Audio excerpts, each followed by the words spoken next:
No one is in any doubt about who is running things there now. With Fsn Spotlight, I'm Simon Marks. And the top news again. U.S. President Joe Biden says the devastation wrought by Hurricane Ida and wildfires in the western U.S. is proof the climate crisis is here. The Pentagon says working with the Taliban in Afghanistan against ISIS-K is possible, but military chiefs remain wary. And the South African government says the country is not able to take in Afghan refugees who arrived in Pakistan. And that's the latest feature story news. Rebecca Foster reporting.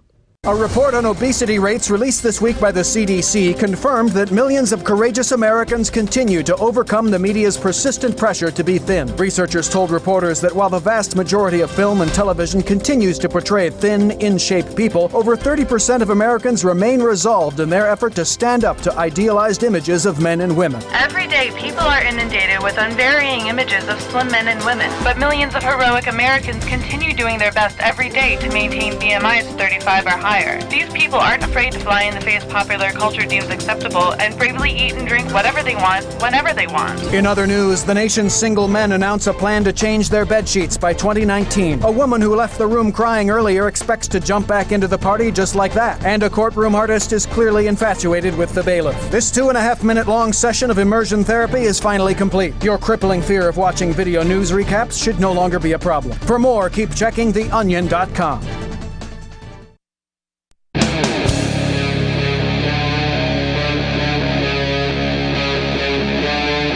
Free Talk Live.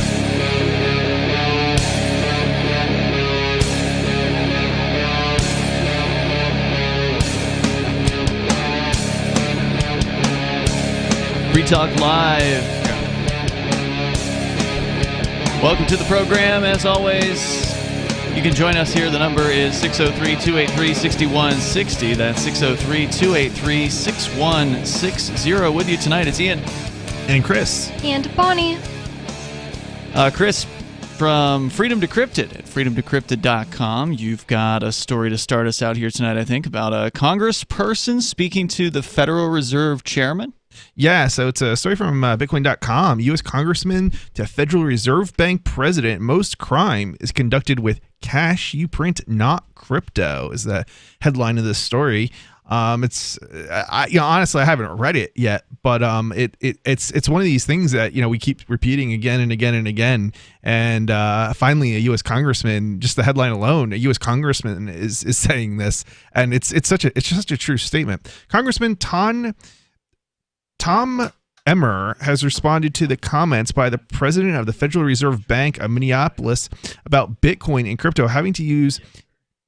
having no use case other than funding illicit activities. Most crime is still conducted with the cash you print, he said.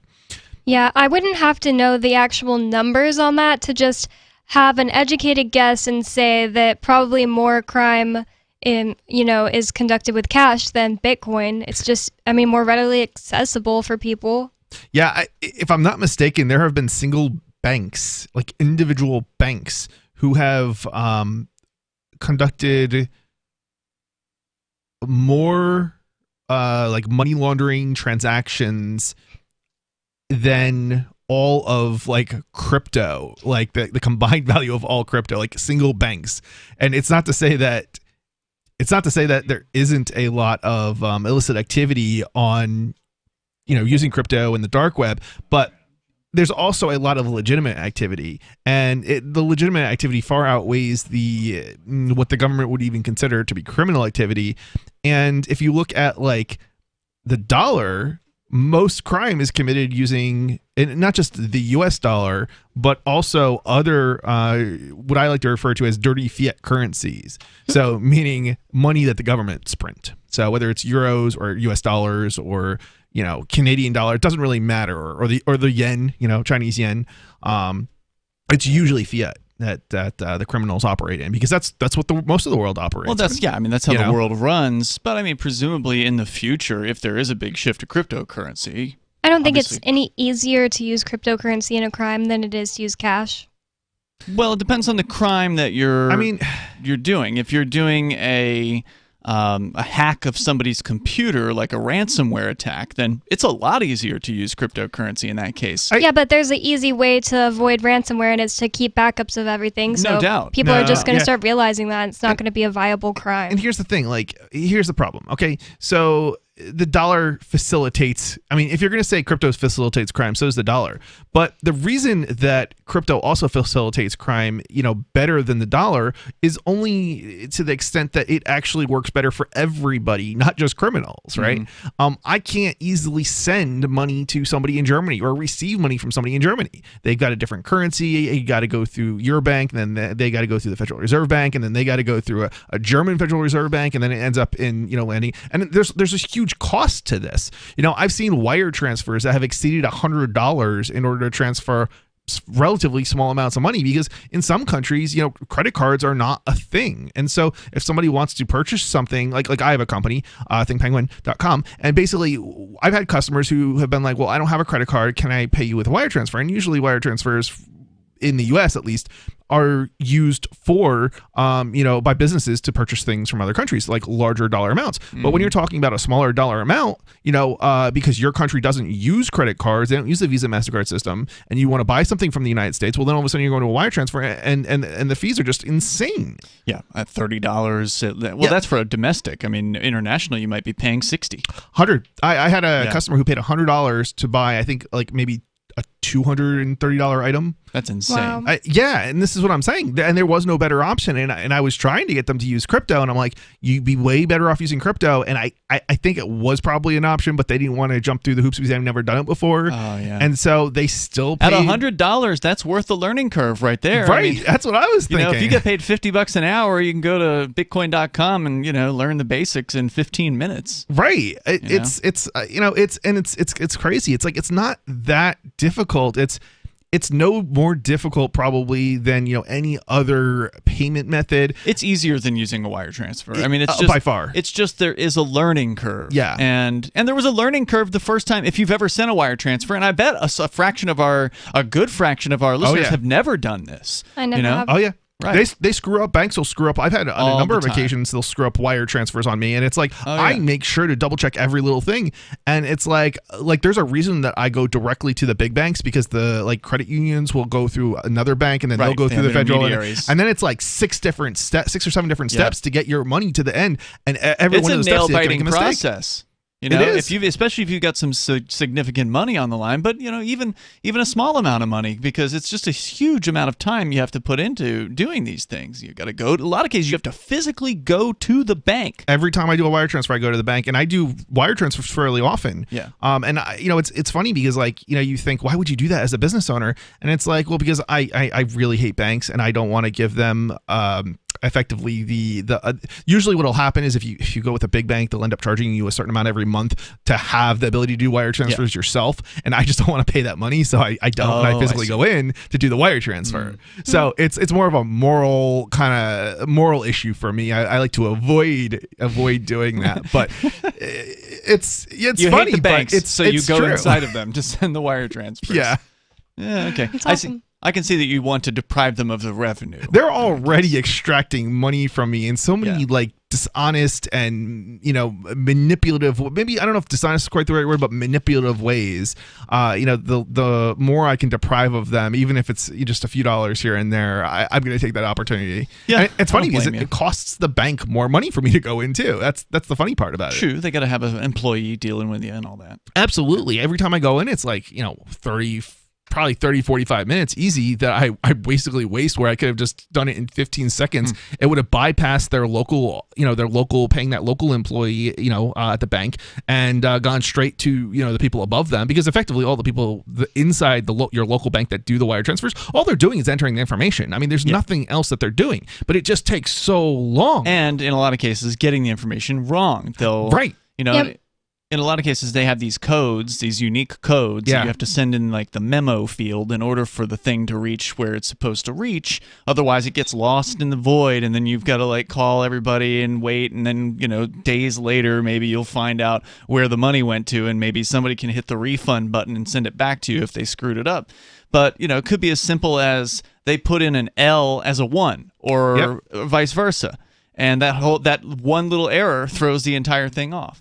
Yeah, or I've seen other issues like, they put the countries not quite right, like trying to think Australia and Austria or something. Okay. Like you can see Some kind of how the employee mistakes could make made. that mistake. Right, because if you don't read carefully or whatnot, and it's something that you can, even when you're going over it, you can kind of miss if you're not super careful. I always examine every little piece very careful. I've had other issues where I very was clear I want to send US dollars, and I had a bank send something that wasn't US dollars, and so they charged me an 8% conversion fee, and then the other end charged an 8% conversion fee because it ended up not being in the expected currency on the other end, and so they had to then convert it. But the other bank that it was receiving was supposed to be US dollars, so it got converted to euros, I think, and then the other bank converted from euros to US dollars, so we got like 8% on each end. Wild. And it was my bank's mistake. Wow. Well, that's why I think bank tellers and grocery store workers should just be vending machines. So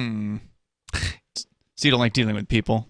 I just think that it's totally useless to have them there. Like, grocery store workers could just be like cut in half, and it's just the people stocking the giant vending machine. You sit outside in your car, you go on your phone, you order your thing, and it comes through a tube. I kind of like being able to go and pick my groceries. I like being able to look at the produce, for instance. I'm the same way. There could be an old-fashioned grocery store in your town, too. Yeah. 603-283-6160. You can weigh in here, bring up whatever is on your mind, and you can take control of the airwaves. This is Free Talk Live, 603-283-6160. More coming up. Are you tired of governments murdering people around the world? Stop using their money. There is an alternative. Bitcoin is a stateless free market non-political currency. Bitcoin cannot be inflated or controlled by any government. By using their money, you are helping the state. Stop doing it. You have an incredible alternative available now. Learn it, use it, spread it.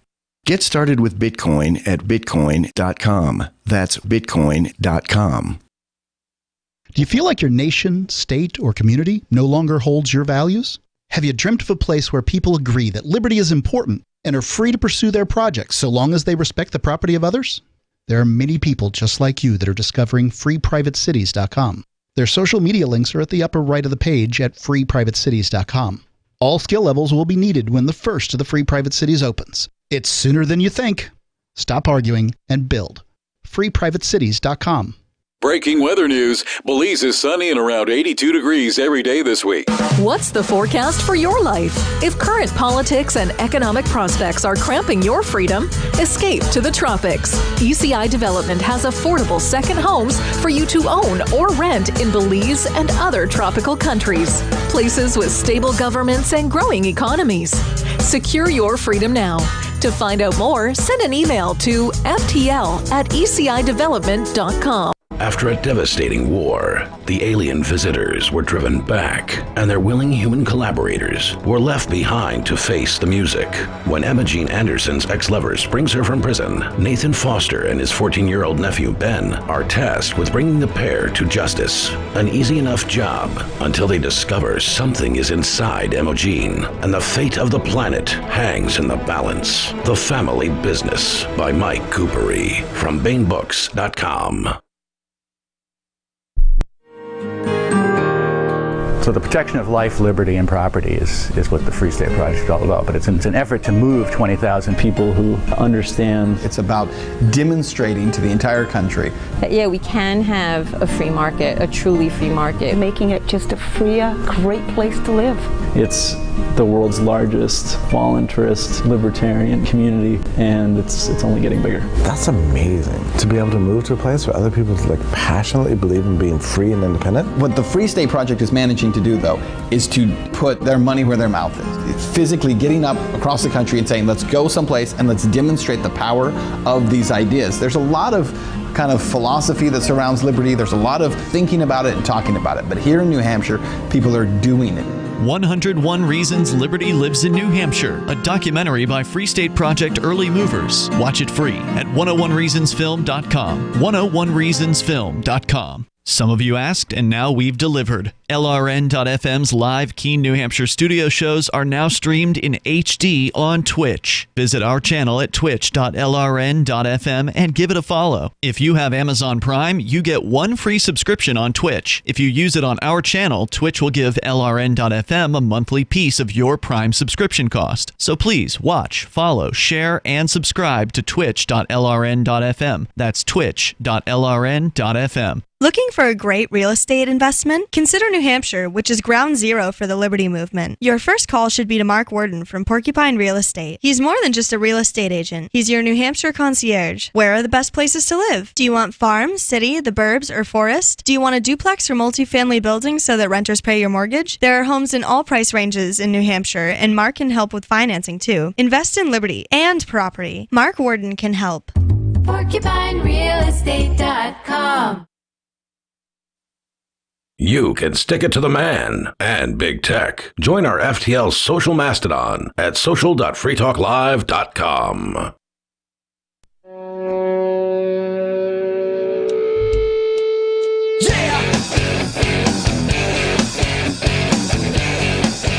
Is Free Talk Live.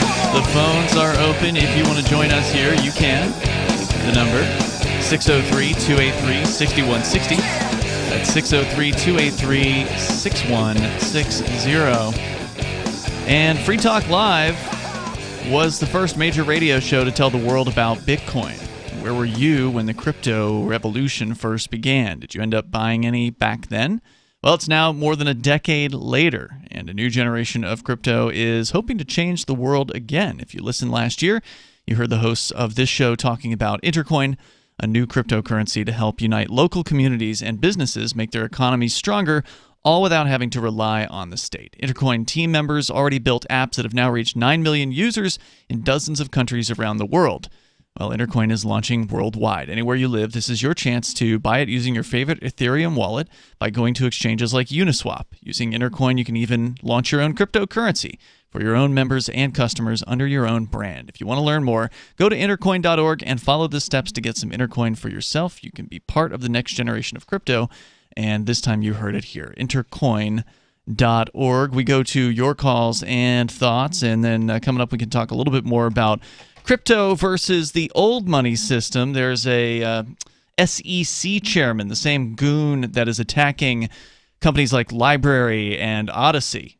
He's got something to say about cryptocurrency not reaching its potential if it stays outside of the system. So according to him, crypto would be just so much better if it would just bend over for regulators. We'll tell you more Everything about that. regulated just gets way better. Right? Let's talk to Joseph. He's in New Hampshire, listening in the Laconia area, online. Go ahead, Joseph. Hi, how are you guys doing today? What's on your mind, Joseph? Well, I'm a cop watcher, First Amendment freedom fighter here in New Hampshire. I was on vacation down in Providence, Rhode Island, where I was at the State House. I was gathering content for a story, and I was met in contact with one of the officers that represented badge number 6. Came up to me, told me I couldn't film. It wasn't a lawful order. If I didn't, he was going to have to do something he would regret. I told him I wasn't going to leave, so then he recited saying that we would be charged with trespass if we didn't move, so I started to move. And then in the process, I got split up with my friend, and my back turned to a wall, and ultimately I was arrested in the process of public photography at the State Capitol building in Providence, Rhode Island. Okay. So fast forward, as I go to court, I'm fighting this court battle, and this was probably about 5 or 6 days ago. The same officer that had arrested me, they had a big protest over there at the State Capitol in Rhode Island, probably about 5 or 6 days ago. There was a video posted where the same officer had attacked a man with a weapon. He had grabbed the man's megaphone, pulled it away from his whips, and then shoved it into his whips. Oh my God! Wait, was this His after whips? His lips. This was a few months after. When I got arrested, it was like March 24th. Wow. So he did this to you, to that guy after you. Now, you mentioned that you do like First Amendment audits. What is your channel? Do you have a channel that you could direct our viewers to where they can see some of this footage? Yeet, it's a camera. Yeet, it's a camera. All right. Okay, so anyway, fast forward a little bit. I'm going to court on this. My first court date was rearrangement. I get a new rearrangement, and they give me a new bail condition that I'm not allowed at the state capitol. Wow. So before that doesn't sound legal. Yeah, it sounds like you should win this case, and then you should be able to sue over it, probably. Well, that's what I was talking to my lawyer about today, because it got to the point where, so I go in for rearrangement, and I was like, okay, well, I'll go ahead and agree to this bill. I don't really agree to it, but I kind of have to, so I'm going to go ahead and agree to it. Yeah, I mean, they threatened to hold you hostage if you didn't agree to the bill. Of course, that's what they do. Yeah, right. That's why nobody and I both signed insanely restricted bail conditions, because it was either that, right, or you keep sitting in jail. Yep. I kind of figured, right. But I'm curious. Like, did they actually say that to you, or is it just kind of assumed? Yes, they actually said that to me. And so anyway, She says she's going to have me sign it, and they give me a piece of paper, and it's not a bail agreement paper, and I'm reading this paper, and I'm like, this is a waiver of a jury trial, waiver of rights to a jury trial. I will not sign this paper. I do not have a lawyer here to represent me. And I said, I will sign my bail agreement, but I will not sign this paper. You can put me in contempt of court for not signing this paper, but I will not do it. So they misrepresented, and they purposely misrepresented a waiver of a jury trial as a bail terms. Trying to trick me to sign it. Wow. Okay? They presumed that you were probably like a lot of people, which is to say that even in a situation as serious as you are behind bars and someone is putting a document in front of you to sign, how many people will just go ahead and sign it without ever reading it? And then all of a sudden, next thing you know, 3 months later, they realize they're in a kangaroo court instead of a court of their peers. Wow. Yeah, it's funny. It's not really funny, but I've heard this happening before to other people. This very thing that you're talking about, and maybe I've already heard your story, and that's why. But I'm not so sure. I suspect they probably pull this kind of thing all the time. Well, so fast forward a little bit more. A couple weeks ago, I went to, or I think it was like last week or the week before, I went to pretrial. Okay, I get to pretrial, and for the first time, I finally get to talk to a lawyer. Okay, and they don't let me in the court proceedings. The lawyer goes in, talks to the judge, talks to the prosecutor, comes out, talks to me on their behalf, and then tries to make a deal with me. He came at me with a year probation and $200 fine. I told him absolutely not. I paid a $200 fine, but I will not take probation. So then he comes out with, well, what about a year probation and $200 to a charity? And I was like, no, because a charity is not a forced donation by law. A charity is something you want to do to a heart, not something that you want to do to get out of a conviction. That's something I would have just turned down outright. I mean, this is ridiculous. I would take this to court. Right. This is not something that I would. You have such a. It sounds anyway, and I haven't talked to your lawyer or anything, but this sounds like a slam dunk case for a lawyer. If your lawyer is not taking this to court, I would get a new lawyer. Yeah.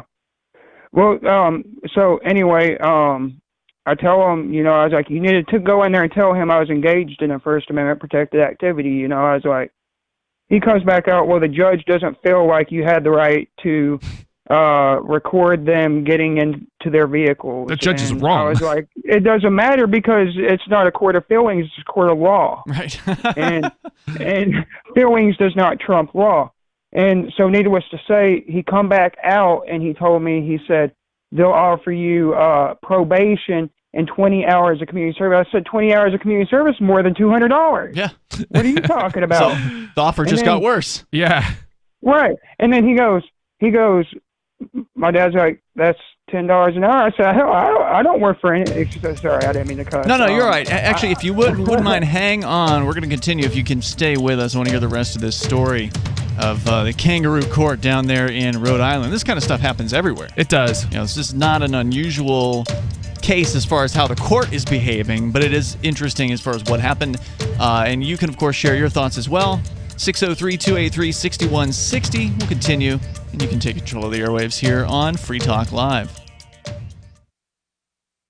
Free Talk Live's video archives have been on LBRY for years. LBRY is an uncensorable, decentralized, blockchain-based media sharing protocol, and we're big fans of it here on Free Talk Live. In 2020, LBRY launched Odysee, a video sharing website to compete with YouTube, and it's really taking off. Now with over 1 million channels, many of whom are disaffected YouTube creators. During YouTube's crackdown for not towing the government line on COVID, the Free Talk Live YouTube channel started receiving strikes and could be completely taken down at any moment. Thankfully, Odysee started offering live streaming, so we're now streaming live every night and posting our video archives permanently to Odysee. You can watch live or anytime on our Odysee channel by visiting video.freetalklive.com. If you want to go all in, download the desktop app at lbry.com, and then every video archive you watch, you'll help seed and keep it online forever. At minimum, we ask you visit video.freetalklive.com and follow us on Odysee today. video.freetalklive.com.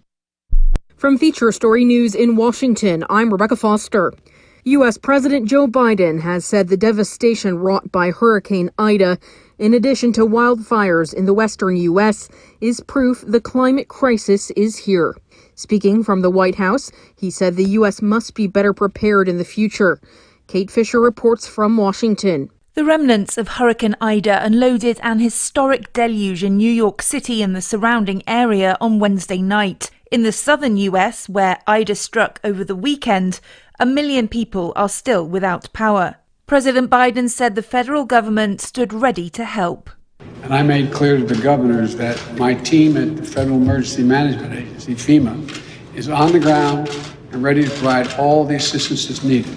Mr. Biden's also declared a state of emergency for a wildfire in California. Kate Fisher, Washington. The Pentagon says working with the Taliban in Afghanistan against ISIS-K is possible, but military chiefs remain wary. The U.S. is reassessing its relationship with the Taliban to ensure it can continue counterterrorism in the region. FSN's Nick Harper has more. The chairman of the Joint Chiefs of Staff, General Mark Milley, is describing the Taliban as a ruthless group, but has admitted that there may be a situation where cooperation would be necessary to take on the shared enemy of ISIS-K. Defense Secretary Lloyd Austin added that it's still hard to predict America's relationship with the Taliban. The group has pledged to keep terrorists out of Afghanistan, but that's in question following last week's deadly suicide bombing by ISIS-K that killed almost 200 people. The US is also relying on the Taliban to allow Americans and Afghans who want to leave safe passage out of the country. The South African government says the country is unable to take in Afghan refugees who escaped to Pakistan. The statement is a response to what the government refers to as overtures made to the country to consider receiving a number of Afghan refugees. Mark Rotten reports from Cape Town. The Department of International Relations and Cooperation says that South Africa cannot entertain a request to accommodate Afghan refugees from Pakistan en route to their final destinations.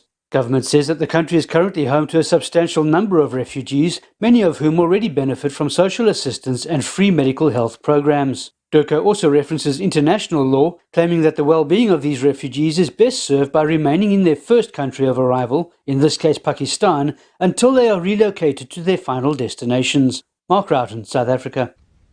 New jobless claims in the U.S. have fallen to the lowest level since the start of the pandemic. Analysts say it's a sign the labor market is continuing to recover despite the threat of the Delta variant. From bureaus worldwide, this is FSN. Don't miss a moment of Free Talk Live. Get our archives daily via our podcast at feeds.freetalklive.com.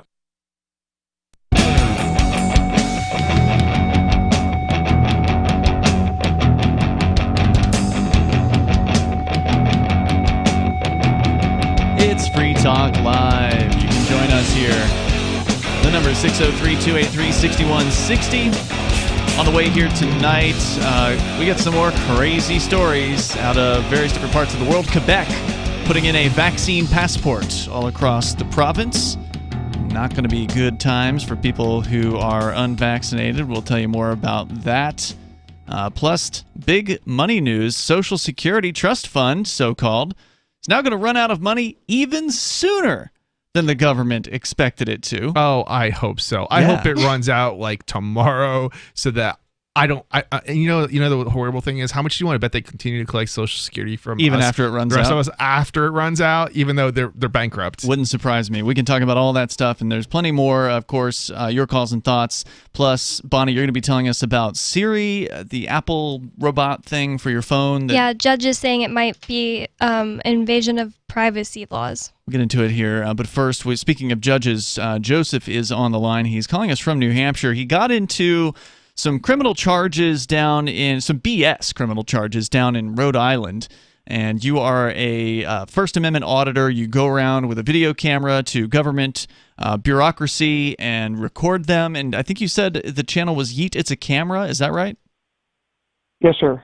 Right. And so you were at the State House, I think it was, and recorded. Can you briefly recap, I mean, as quickly as you can, what got you into this situation, and then we'll get caught up? So, as I was saying, I was arrested. I was arrested there. The original charges were willful trespass and obstruction because I refused to identify. And this was because you were recording video at the State House? Yes. And what was the subject that you were recording again? There was meetings that were being held that were taking mandate, or there was about mandates and things of that nature. Mm-hmm. There was a bunch of the mainstream media news that were inside of the building, and then I was with another. I don't really use the term auditor. I use the term First Amendment freedom fighter. Okay. Or civil rights activist. It sounds a little bit better in my opinion, but I was with Breaking the Flaw. Nice. And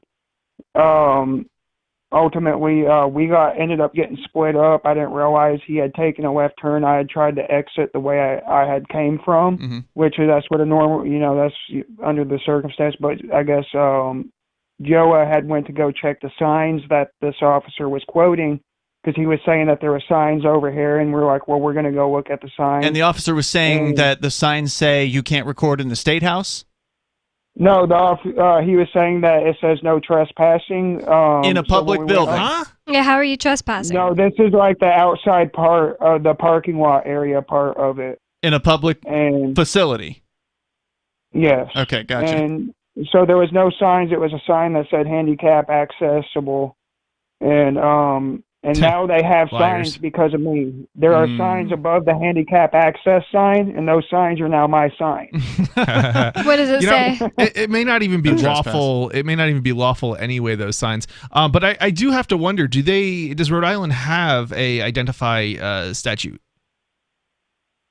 If you have been, you have to be suspected of committing a crime. Ooh.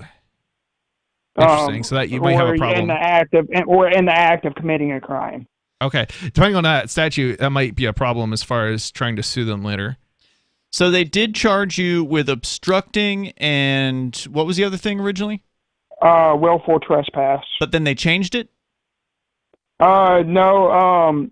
So, well, last I was saying that they offered me that deal with the 20 hours community service. Right, okay. And the 1 year probation. Mm-hmm. So I told my lawyer yes, but when I got in front of the judge, the prosecutor started saying his case, and I was really upholded and offended about what the prosecutor had to say. And at that, for some reason, I don't know why it came into my mind, I was just standing there, and it was just in my mind where when he asked you if you want to change your plea, say under duress, yes.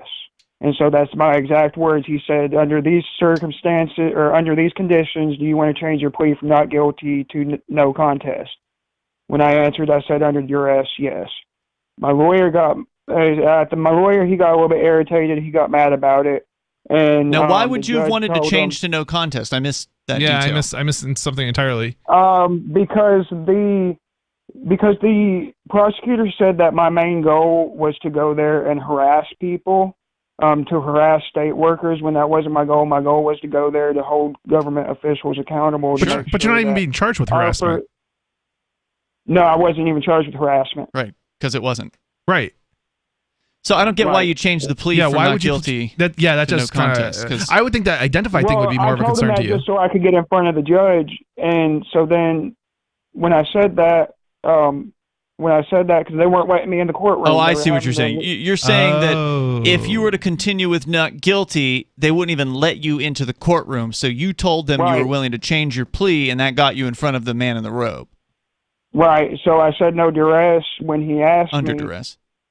And my lawyer, he got mad about it, threw his hands up, and the judge told him, he said, he is a free man. We are not going to put words in no man's mouth here. And he said this is going to be a no guilty plea, and we're going to schedule a trial for October 14th because I'm having to travel back and forth. Sometimes I'm in New Hampshire, sometimes I'm in Oklahoma. It just depends on. I travel back and forth. All right, so this trial's coming up. This is this October?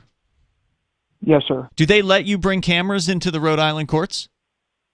No, they don't have cameras in there. They wouldn't. Like I said, they wouldn't let nobody into the courtroom. That's crazy.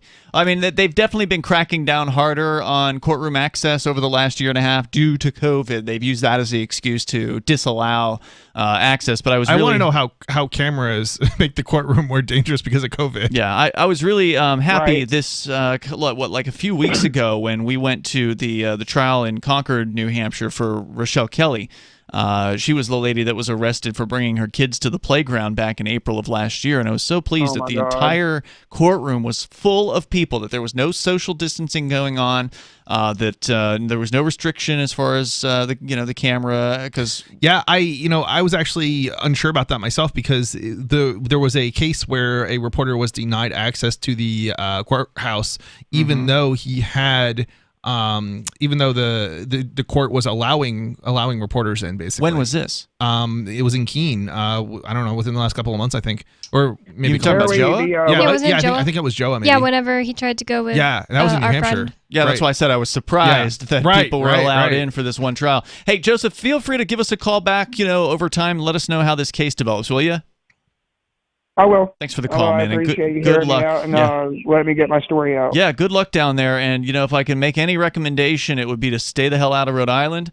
I really, and thanks for the call, I really do appreciate the First Amendment guys that go out there and they put their butts on the line. I mean, you and I, we've done our share of this as well, though we don't call it that. It's just us. We're out doing our activism or whatever it is. And, we know better than to not record bureaucrats, so we're going to record them. And that does put you in harm's way sometimes. Yeah, in fact, I don't know what the story is with Rhode Island, but you actually probably, I'm not 100% sure, but I suspect it's part of the same circuit that we're in. And if that's the case, I believe you Federal, you mean? Yeah. No, Federal circuit.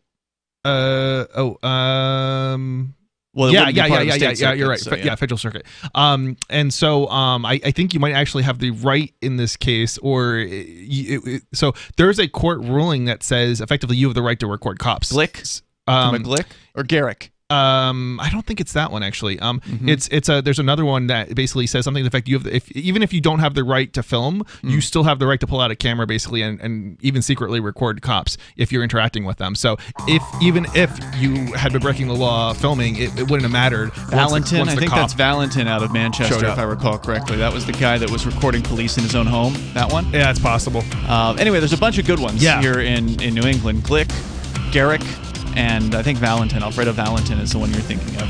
So take a look at those, and good luck to you, man. I definitely appreciate it, but I got to recommend people get to New Hampshire, stay in New Hampshire. I mean, screw the rest of these places.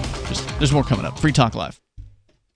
Do you ever say, I could care less, when you really mean the opposite? You mean to say, I couldn't care less. It's a common mistake. You are judged by how you speak, especially if you're looking for work, with so many more applicants than openings now. But even if you're not, avoiding common misstatements will help you make the most of the dozens of conversations and transactions that crowd your daily routine. So whatever you say, don't say whatever as a single word sentence. It's the most annoying expression proficient in the American English language, according to a recent poll, and avoid cliches like the plague. Just kidding. But seriously, at the end of the day, you'll want to avoid this scenario, sounding like everyone else. For more tips, hit survivalspeech.com. I'm Holland Cook. So you've signed the Shire Society Declaration and are planning your move to New Hampshire to be around more liberty-oriented people. Next, sign up for the Shire Society Forum at forum.shiresociety.com. There are a bunch of people there who are already in the Shire, and they want to meet you. If you're already in the Shire physically, you should also come by the forums. Remember, not everyone uses Facebook. New people are signing up for the Shire Society Forum every month, so drop in and say hello at forum.shiresociety.com. If you want to know the latest about Free Talk Live before we go on the air, all you need to decide is how you want it delivered. It's your choice. Visit news.freetalklive.com to receive our usually weekly news updates by email. Plus, we have a Twitter account at twitter.freetalklive.com, and you can follow us on the decentralized Mastodon platform at toot.freetalklive.com. So please follow us at toot.freetalklive.com and sign up for our emails at news.freetalklive.com. Free Talk Live. Laws are made by politicians. Politician is a synonym for a liar and a thief. I don't necessarily agree with that. Not entirely every time, but generally we're talking about politicians here. You wouldn't trust them with your bank account, would you? No, but that's what I'm talking about. Liars and thieves have written crap down on pieces of paper, and you're justifying it.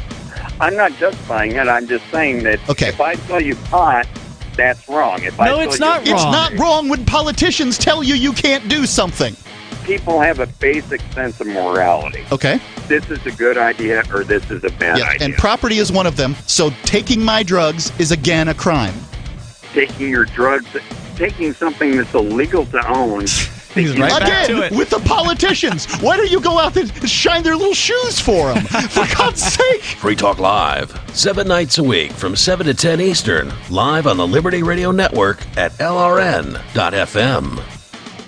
The LRN.FM social media channels have been revamped. We've eliminated Facebook and focused on other platforms like Twitter and Mastodon, the decentralized alternative to Twitter. On our accounts, you'll find posts from multiple LRN.FM show hosts together in one place. Follow us on Twitter at twitter.lrn.fm, or better yet, move to the decentralized Mastodon social media platform at toot.lrn.fm, toot.lrn.fm. I think you'll like it.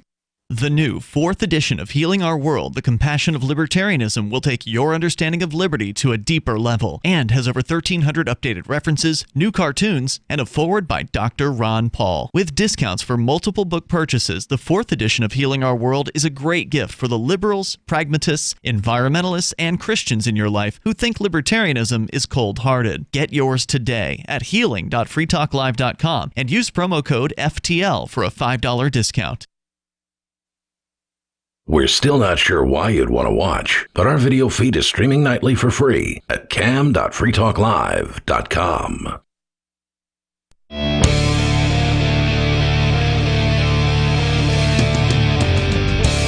It's Free Talk Live. Open phones if you want to join us. 603-283-6160. Coming up, Social Security running out of money a lot sooner than they expected. Which is interesting because they sure have been printing a lot of it. Yeah, I was going to say, can't they just print more money? Oh, they will. So we're going to get into that. Your calls and thoughts, although, are welcome at 603-283-6160. And I want to say thanks to the folks over at Bitcoin.com, longtime sponsors here at Free Talk Live. If you are interested in learning about cryptocurrencies like Bitcoin and Bitcoin Cash, then get on over to Bitcoin.com. Price of Bitcoin today, once again, eclipsed $50,000 US per Bitcoin. Since fell a little bit back down to about 49,300. Oh, it hit 50,000? It crashed through 50,000, hit 50,300. It's now down $1,000. So it's still in the 49 range. On the upside. That's almost as high as it has ever been. Yeah, what did it scraped 60 something? Yeah, earlier I think it this hit year? 60,000. So barely, but it hit 60,000. But like you said, they're pumping out the money, the Federal Reserve. I mean, we can't predict what's going to happen. Obviously, anything can happen with these prices. But it's kind of interesting with all the money printing that's going on. Is it Bitcoin that's going up in value, or is it the dollar that's going down in value? These are good questions. I think both is happening at the same time. You're probably right. I think because what you're not seeing necessarily is other things like gold. Gold is more manipulated, right? Like there are people who will sell gold to you, but they're just selling you a piece of paper that says you own gold, and they may not actually have the gold. You own the same gold that 100 other people own. That's a problem, and that does. How's that happen. even legal? It's not. Then why do people do? Because they can get away with it. Yeah, I mean, who's checking up on it, right? Yeah, how are you gonna know? And I don't know how legal it is, but I don't think it is. I don't think you can legally do fractional reserve gold without telling people that that's what you're doing. So if you're saying that you're selling them this gold, and then they play games, basically, they'll say you buy this gold on a piece of paper, and then a year later or whatever, you're like, you know what? I want my gold. I want my physical gold. I want to change this piece of paper into gold, and then you call the company and you say, I want my gold. Then they're going to be like, yeah, it's going to take us, you're going to have to wait 90 days, but we'll get it to you. That's because they don't have it. Yeah. They have to go and get it, basically. So why do people why would you ever remotely trust? I would never buy anything online and be like, okay, they're not going to ship it to me, but they have it. Why would anybody do that? Yeah, because they don't know what they're doing.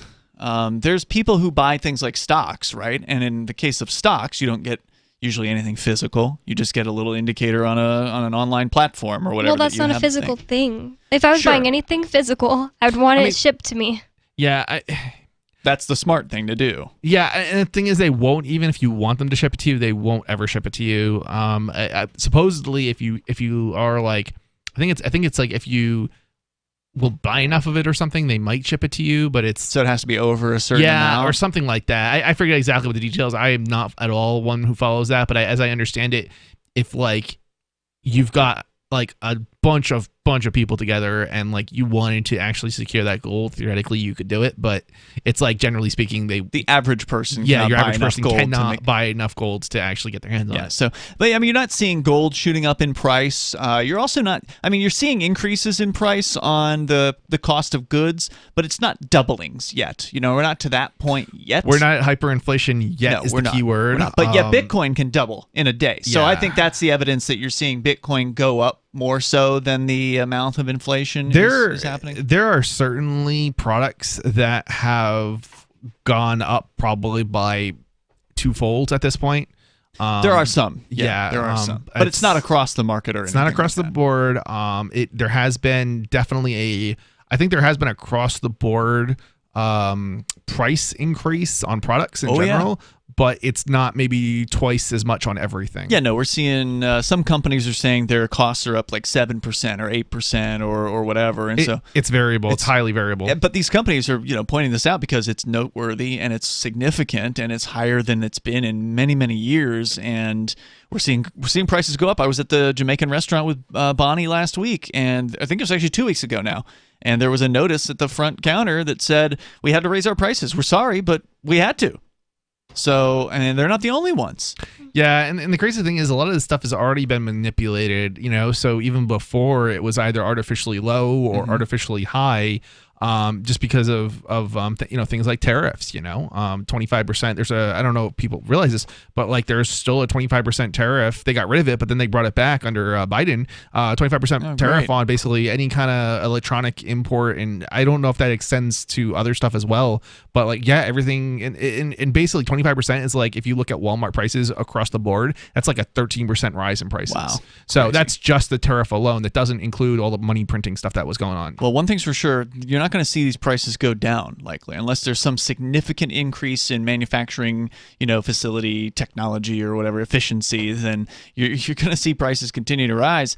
And you know what? I mentioned Bitcoin.com. News.bitcoin.com is where you can go to get some news headlines every single day. They update these things with reporting that's original there from news.bitcoin.com. So head on over there and check those out. In fact, this was kind of related to what you started the show out with tonight, Chris. You were talking about, I think it was a congressperson talking to the Federal Reserve chairman and saying, hey, look, criminals use the dollar overwhelmingly. Yeah. Criminals use cash. And so here's kind of a related story where this is a comment from the chairman of the U.S. Securities and Exchange Commission, the SEC. That's the same organization that is targeting cryptocurrency companies like LBRY. And we've talked about how Free Talk Live is on the LBRY platform, the LBRY protocol, which is a decentralized blockchain-based media storage protocol, which means that if you're using LBRY, as we have been for years here on Free Talk Live, your archives, the videos that you might be creating, the audio, because you can upload MP3 files or whatever. I think you can pretty much upload any kind of file to LBRY, as I understand it. It's used mostly for video. That's just the way it's sort of taken off. And I can say for sure you can do MP3 because I've tested it, so I know that works. And so the LBRY protocol is very, very effective. It's decentralized, and so LBRY cannot control what you upload to its service, which is interesting. It's not a centralized system. It's not like YouTube. There is a company, but they can't control their platform. They can control Odyssey, which is sort of a website that they've built on top of LBRY, but LBRY itself, the actual protocol, is something they can't control, and that really upsets the government guys because they love to be able to come into a corporation, go to the boss, and say, look, this is the way it's going to be.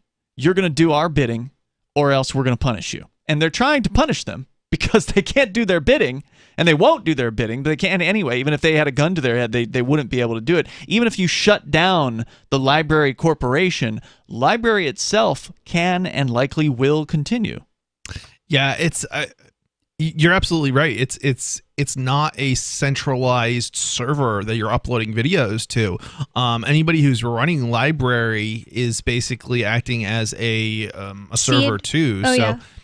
So you're contributing to the distribution of those videos, and thereby you basically would have to target every user of LBRY in order to sort of take out LBRY. And it's global, so the U.S. government isn't going to have the potential to do that. And I think they're powerful, but not that powerful. It's true, and I think people sometimes forget that there's not really I think there's one law that's kind of universal in every regime, let's say, right? And that's treason. But there's not really any other laws that are universal. Like, people think copyright's universal, and it's almost universal. It's like 198 out of 200 countries, but it's not universal. There are still places that don't actually have copyright law. Where doesn't? There's like two countries, and there's also, and the thing is, like, these are recognized countries. There's also places that are not recognized, right? There's not a recognized government or state, and therefore there's also places like not Syria, that's not what I'm thinking of. Somalia doesn't have a real functioning quote-unquote government. Right. So there are certainly places that there ain't no copyright. When my dad was in Iraq, he came home one time with these like really thin DVDs. Well, like the cases were really thin, but bootlegs. It was like a whole bunch in a pack, and it was all bootlegs of like every Disney movie ever.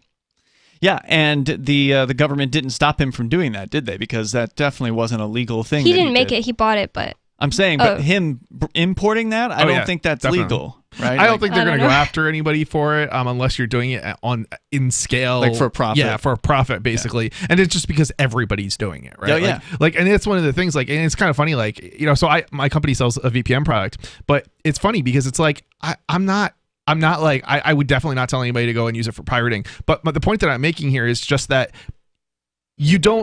there's so many people who are pirating stuff, like using torrents and things like that. I'm not saying such a product wouldn't, stop like DMCA notices coming at you and stuff and threats, but there's not really anything that's going to happen to you because there's just so many other people doing it. They can't go after everybody. 603-283-6160 is the number here. The SEC chairman, as reported over at news.bitcoin.com, says crypto needs regulation to realize its full potential. See, it's being held back by not being regulated, according to this guy. We'll tell you more on the way here in moments. This is Free Talk Live. Hour 2 coming up.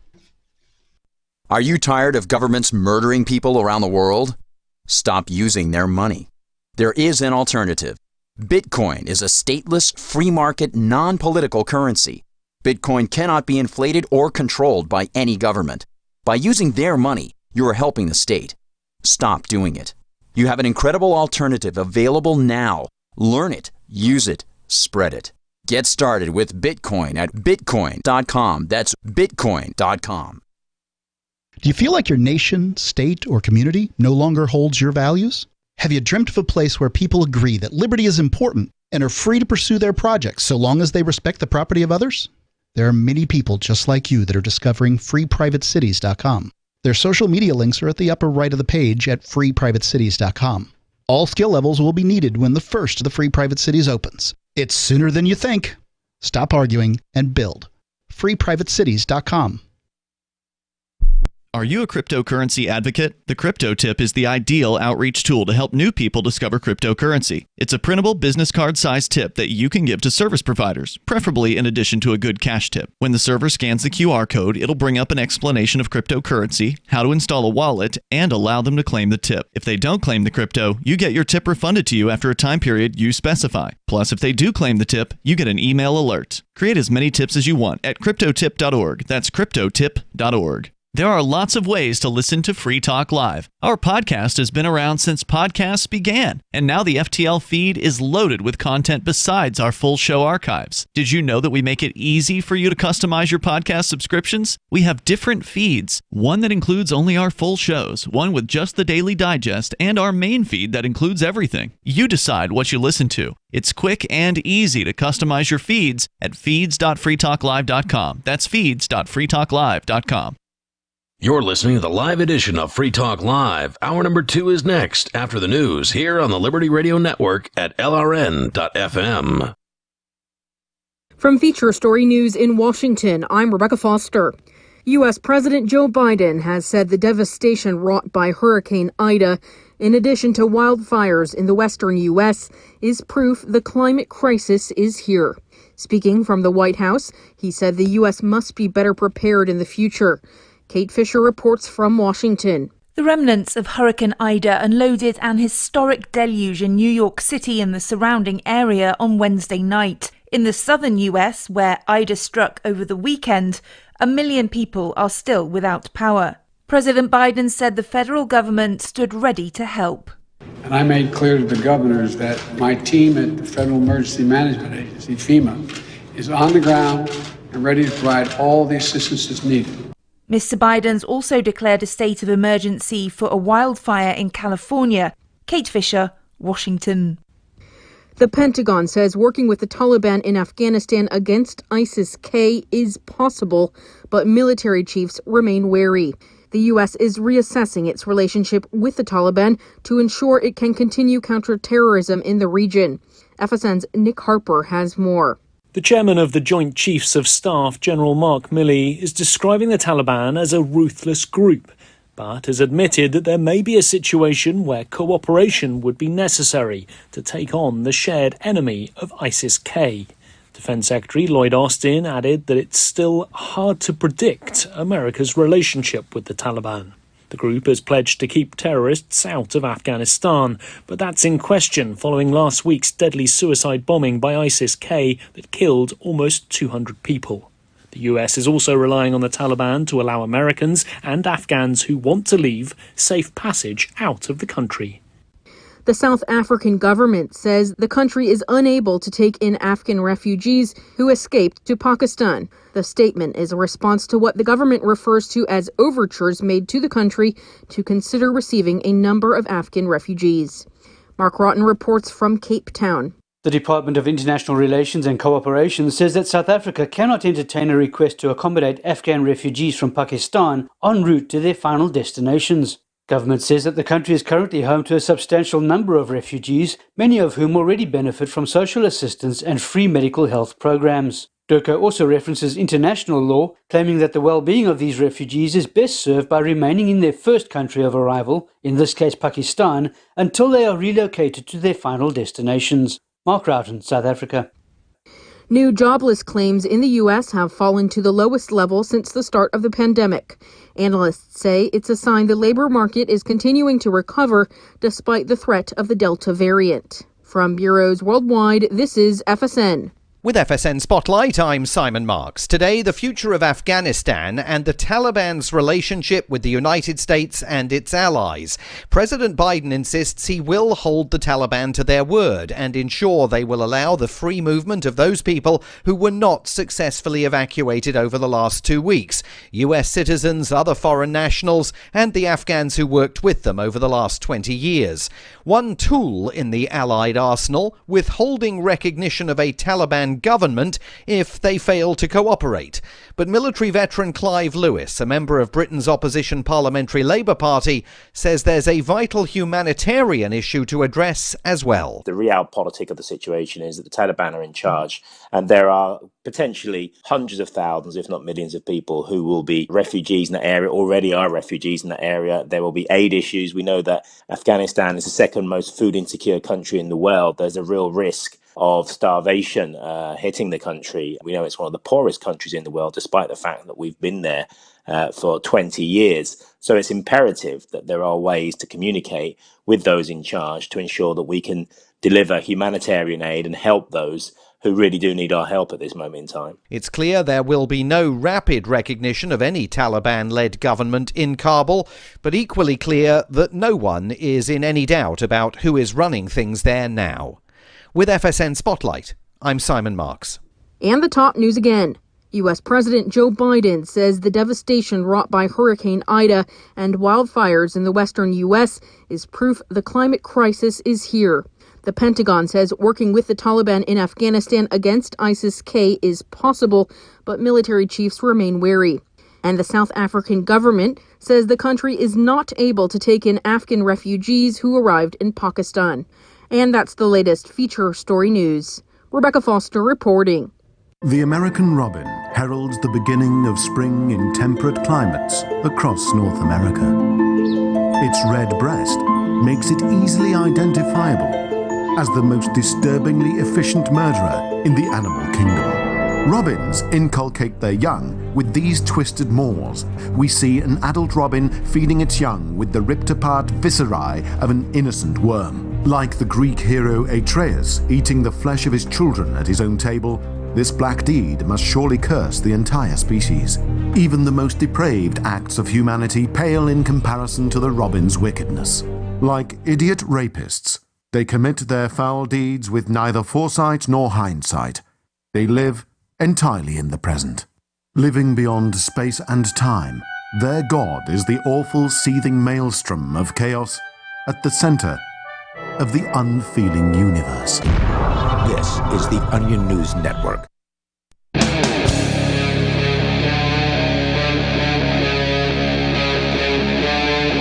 Free Talk Live.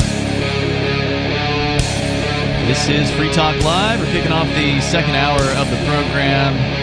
Phones are open if you want to join us here at 603-283-6160. With you tonight, it's Ian. And Chris. And Bonnie.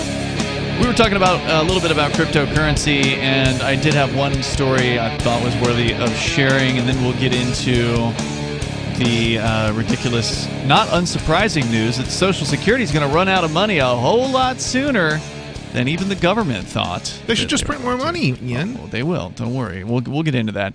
But SEC Chairman Gary Gensler, according to news.bitcoin.com, talked about cryptocurrency recently on Fox Business, emphasizing that the SEC, the Securities and Exchange Commission, is focusing on investor protection. He said, quote, "We're neutral about technology, Bitcoin, and the other crypto tokens," he said, and clarified that the SEC is not neutral about investor protection. See, it's all about protecting you from making your own choices. He's protecting library. Isn't that the whole reason to get away from the dollar? Is that you don't want the protection because the protection hurts you? Well, he's going to argue the opposite. He thinks that protection is actually regulation, specifically, is what crypto needs. He said platforms offering so-called securities must be registered with the SEC, which is why they're attacking Library. They're alleging that the Library token is a quote-unquote security. And, of course, Library is saying, no, it's not. It's utility token. You use it for things. You know, if you're on Library as a platform, one of the things that you can do as a creator, So library, you can post videos. If you're just tuning in, library, you can post videos and other media, and it's decentralized and blockchain-oriented, blockchain-based. So let's say you've got a video. Let's say, you do a show, Chris, Freedom Decrypted. And let's say you've got an episode that, for whatever reason, normally your shows are free, but for whatever reason, you want to lock this one down. You want to make it so your viewers have to pay to see this episode. Something really special, something really unique is in this episode, and you want to make sure only some people can see it. So you can actually set a price on that particular episode and say, charge viewers this amount of library credits, and then let them see it. Can they ever be changed into anything else? Because then, the credits? Yeah. Yes. Because I was going to say, then why wouldn't neopoints be a security? So, well, first of all, I mean, again, the argument is that library credits aren't a security, and I don't even know what the definition. I'm not an investor type, so I can't give you what the definition of a security is offhand. But I think it has to do with some sort of speculative thing, like that you own a piece of the company or something like that. We'll have to look it up, but library tokens aren't that. You don't by holding library tokens, you don't own a piece of the library corporation. You just have this thing. This digital token that you can use on basically the library platform, but unlike your Neopets tokens, you can take these things onto cryptocurrency exchanges, and you can exchange them for Bitcoin or whatever other cryptocurrencies are out there. People assigning value to something. Oh no. Yeah. Independently of the government. I mean, how are you supposed to get the token if you can't buy it? And you watch. That's what you would do that's how you would do it through an exchange. You watch videos. Like every time you watch a video, you get some library tokens. You can buy. They give you them. Sort of, you can earn them on the platform. Yeah. But I've done that. Like I said, you can also just go and get them on various different crypto exchanges. So, according to dictionary.com, a security is an instrument of investment in the form of a document providing evidence of its ownership or something given, deposited, or pledged to make a certain fulfillment of an obligation. So if you buy... It's definitely not that. Yeah, if you buy library tokens, they're not obligated to do anything for you. If the library corporation or whatever goes away tomorrow, the tokens still exist. The tokens will always be there. So if the SEC is successful at targeting and destroying library, the corporation, it won't matter because all the videos will still be there. The protocol will still be active, and open source programming, anybody who wants to could, roll up a new version of library and put it out there and keep running this thing. Can be even competing versions of library. Exactly. If there need to be. As long as it complies with the protocol and both applications speak to the same protocol, you can have competing versions. So he says here that platforms offering securities must register. Many of the so-called decentralized finance platforms, he says, quote, actually have a lot of centralization, unquote, and they need to be registered with the SEC. And he's not wrong that a lot of the so-called decentralized finance isn't as decentralized as they want it to seem.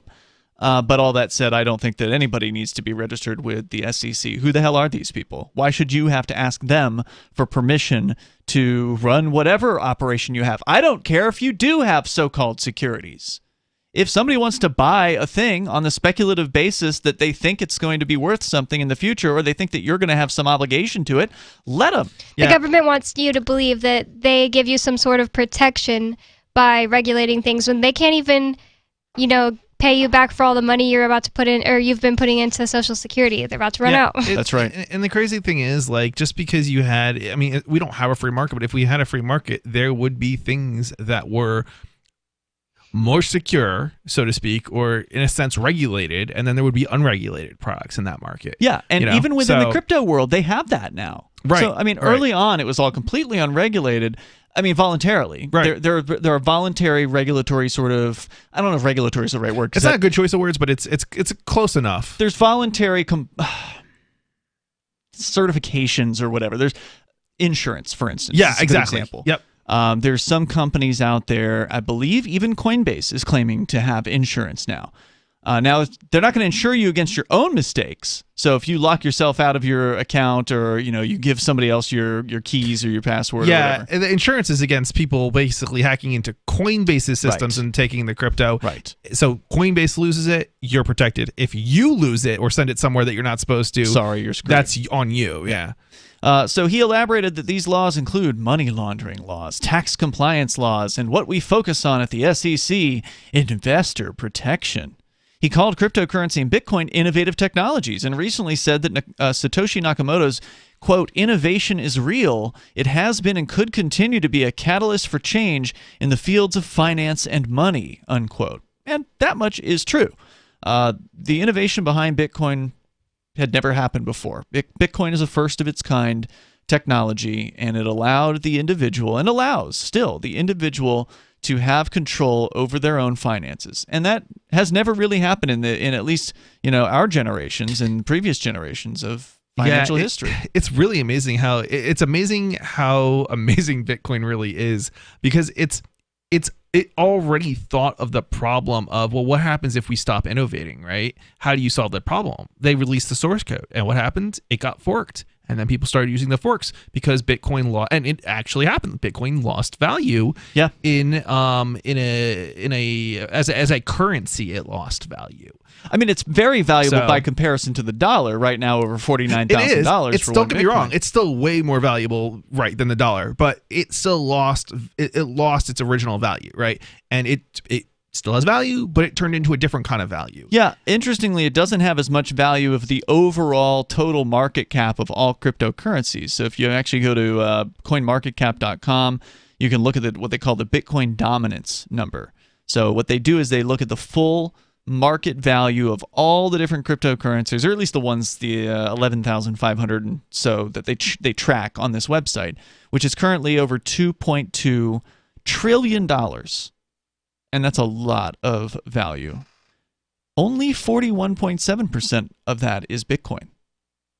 The rest of it is the other ones. Yeah, and Ethereum is at 20%. And this is exactly the great thing about Bitcoin. It was like everything seemed to have been kind of predicted in advance, in just in an amazing kind of way. It's like, and it's not even like, even the technology itself, like, we don't even need anymore. There's other alternative solutions to Bitcoin, basically, that have come about since then. It was just kind of the spark, that lit everything. But there's Monero, which is based on a different technology altogether from Bitcoin and the blockchain. And it may not stay on top forever. We don't know when it's going to lose its number one seat. It's still pretty ensconced at the moment at 41.7%. But and then I think it scraped its lowest was in the 30s back in 2017 during the big run-up on the altcoins at the time. But this chairman, he says, of the SEC, says the cryptocurrency field is not going to reach any of its potential if it tries to stay outside of our laws. We can talk about that coming up here. 603-283-6160. It's Free Talk Live. Breaking weather news. Belize is sunny and around 82 degrees every day this week. What's the forecast for your life? If current politics and economic prospects are cramping your freedom, escape to the tropics. ECI Development has affordable second homes for you to own or rent in Belize and other tropical countries. Places with stable governments and growing economies. Secure your freedom now.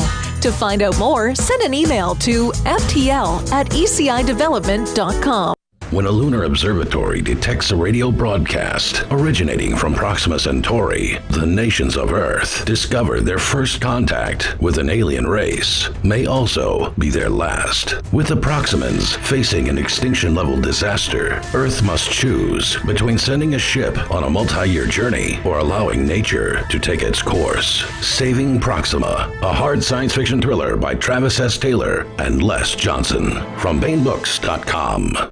Are you tired of governments murdering people around the world? Stop using their money. There is an alternative. Bitcoin is a stateless, free market, non-political currency. Bitcoin cannot be inflated or controlled by any government. By using their money, you're helping the state. Stop doing it. You have an incredible alternative available now. Learn it, use it, spread it. Get started with Bitcoin at Bitcoin.com. That's Bitcoin.com. Do you feel like your nation, state, or community no longer holds your values? Have you dreamt of a place where people agree that liberty is important and are free to pursue their projects so long as they respect the property of others? There are many people just like you that are discovering freeprivatecities.com. Their social media links are at the upper right of the page at freeprivatecities.com. All skill levels will be needed when the first of the free private cities opens. It's sooner than you think. Stop arguing and build. FreePrivateCities.com. Hey, you are going to love the movie Victimless Crime Spree. It's hilarious, heartwarming, and carries a ton of inspiring freedom messages. Feeling down about the lack of liberty in your life? You need to put on this film with some friends and have a good laugh. It's a true story about me and my friends in New Hampshire living free, singing, dancing, and getting arrested. Of course, it's all on video, and the bad guys, the cops, judges, bailiffs, and sheriffs, they all play their part like it's out of a movie or something. You would think we scripted the whole thing, but it's real life. Go ahead and have a watch, and if it's been a while, have another look.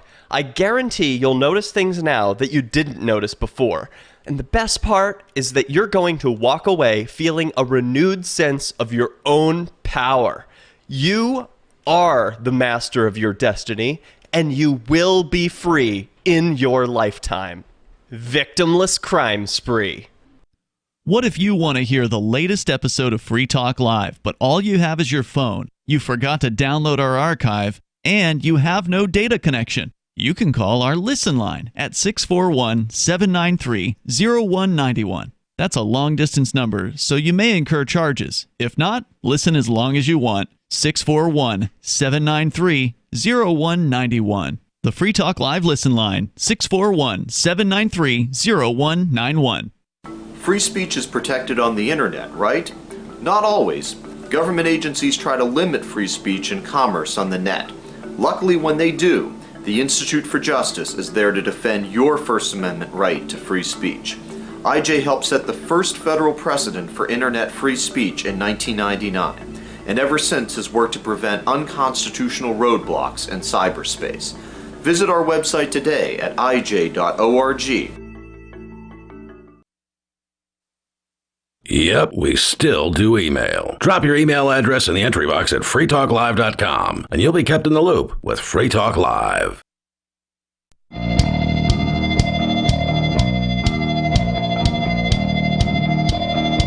This is Free Talk Live. Number, if you want to join us here, 603-283-6160. That's 603-283-6160. In the studio with you tonight, we've got Ian, Chris, and Bonnie. And you can bring up anything that you want. That's the point here. By the way, don't forget to go to freetalklive.com. We do have our social media site at social.freetalklive.com. You know, something I've noticed recently is that even though my social.freetalklive.com account has roughly a third of the number of people that follow my account on Twitter, I've been getting more interactions, like retweets or retweets or whatever they call it on social.freetalklive.com on the Mastodon platform. I've been getting more recently than I get on Twitter. So even though there's supposedly more followers that I have on Twitter, there's just not as much that happens there. Twitter is the thing with Twitter. It's larger, but how many people are actually using Twitter, you know? Well, a lot. I mean, it's a fairly popular platform. Well, no doubt. But what I'm saying is simply that, you know, the larger you get, that nobody ever deletes an account, right? So, and just because somebody uses it and they subscribe to a bunch of people doesn't mean they ever log in again, right? That's right. Yeah. And so over time, being an older platform, you look much larger than you actually are in terms of active users. I'd be curious, and I'm not under the illusion that like Mastodon is somehow as big or close to Twitter, but I would be curious, like, what's the active user base? I know it's pretty small, you know, relative to like all users. I don't know what the exact number is. You talking about on Twitter? Yeah, on Twitter and just in platforms in general. The active user base on most platforms is way smaller than their total user base. It's a good question. Let's go to your calls and thoughts. Tom is on the line in Texas. You're on Free Talk Live. Hey, Ian. So I guess I just basically wanted to call and gripe. I do some crypto mining on the side, and it's insane to me that the federal no, it's not insane. It's actually on par with how the government operates. The right hand can't talk to the left. The IRS doesn't know how to classify it. The SEC wants to classify it as security, but in all actuality, I know both know this, it's neither. It doesn't fit into any category. We're operating on terms that were they were defined and set at the turn of the century when we started getting the various security markets like the stock exchanges. Oh yeah, this stuff is ancient. right? These laws, the statutes, the codes that they have on the books, I mean, they are decrepitly ancient, and they have no relevance whatsoever to today. You know what they're going to respond with? They're going to say it's both, just so they can regulate you more. Right? It's what? It's both. That's what they're going to tell you. Oh, yeah, You just know it. for sure. Yeah, and at the end of the day, they're going to do whatever it is that they want to do because they have the guns. Oh yeah. Well, we do too, but they supposedly have the monopoly on it, right? So it really doesn't matter. When you mine crypto, the IRS counts that, like when you get the reward, whether or not you're on a pool or whatever, they count that as income, even though you haven't even realized it as USD. Well, how would they know about it unless you told them about it?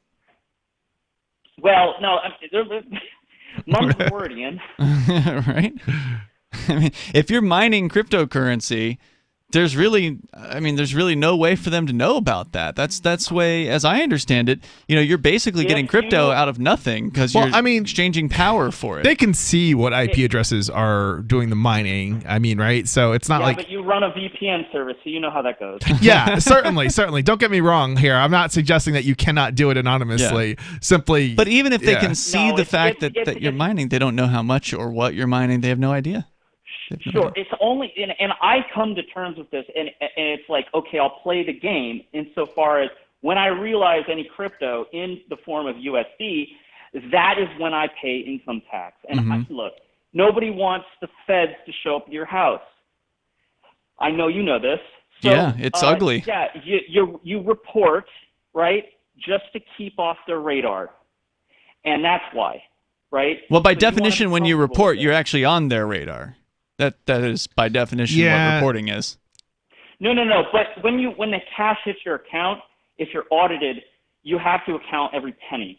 Well, see, and if it's coming from Coinbase or Binance or whatever, then they're going to be asking questions. So here's the thing. That's the answer to the question. Here's the thing with that, right? Whoever told you to cash out, right? You can spend it. I get that. Different miners have their different reasons for cashing out.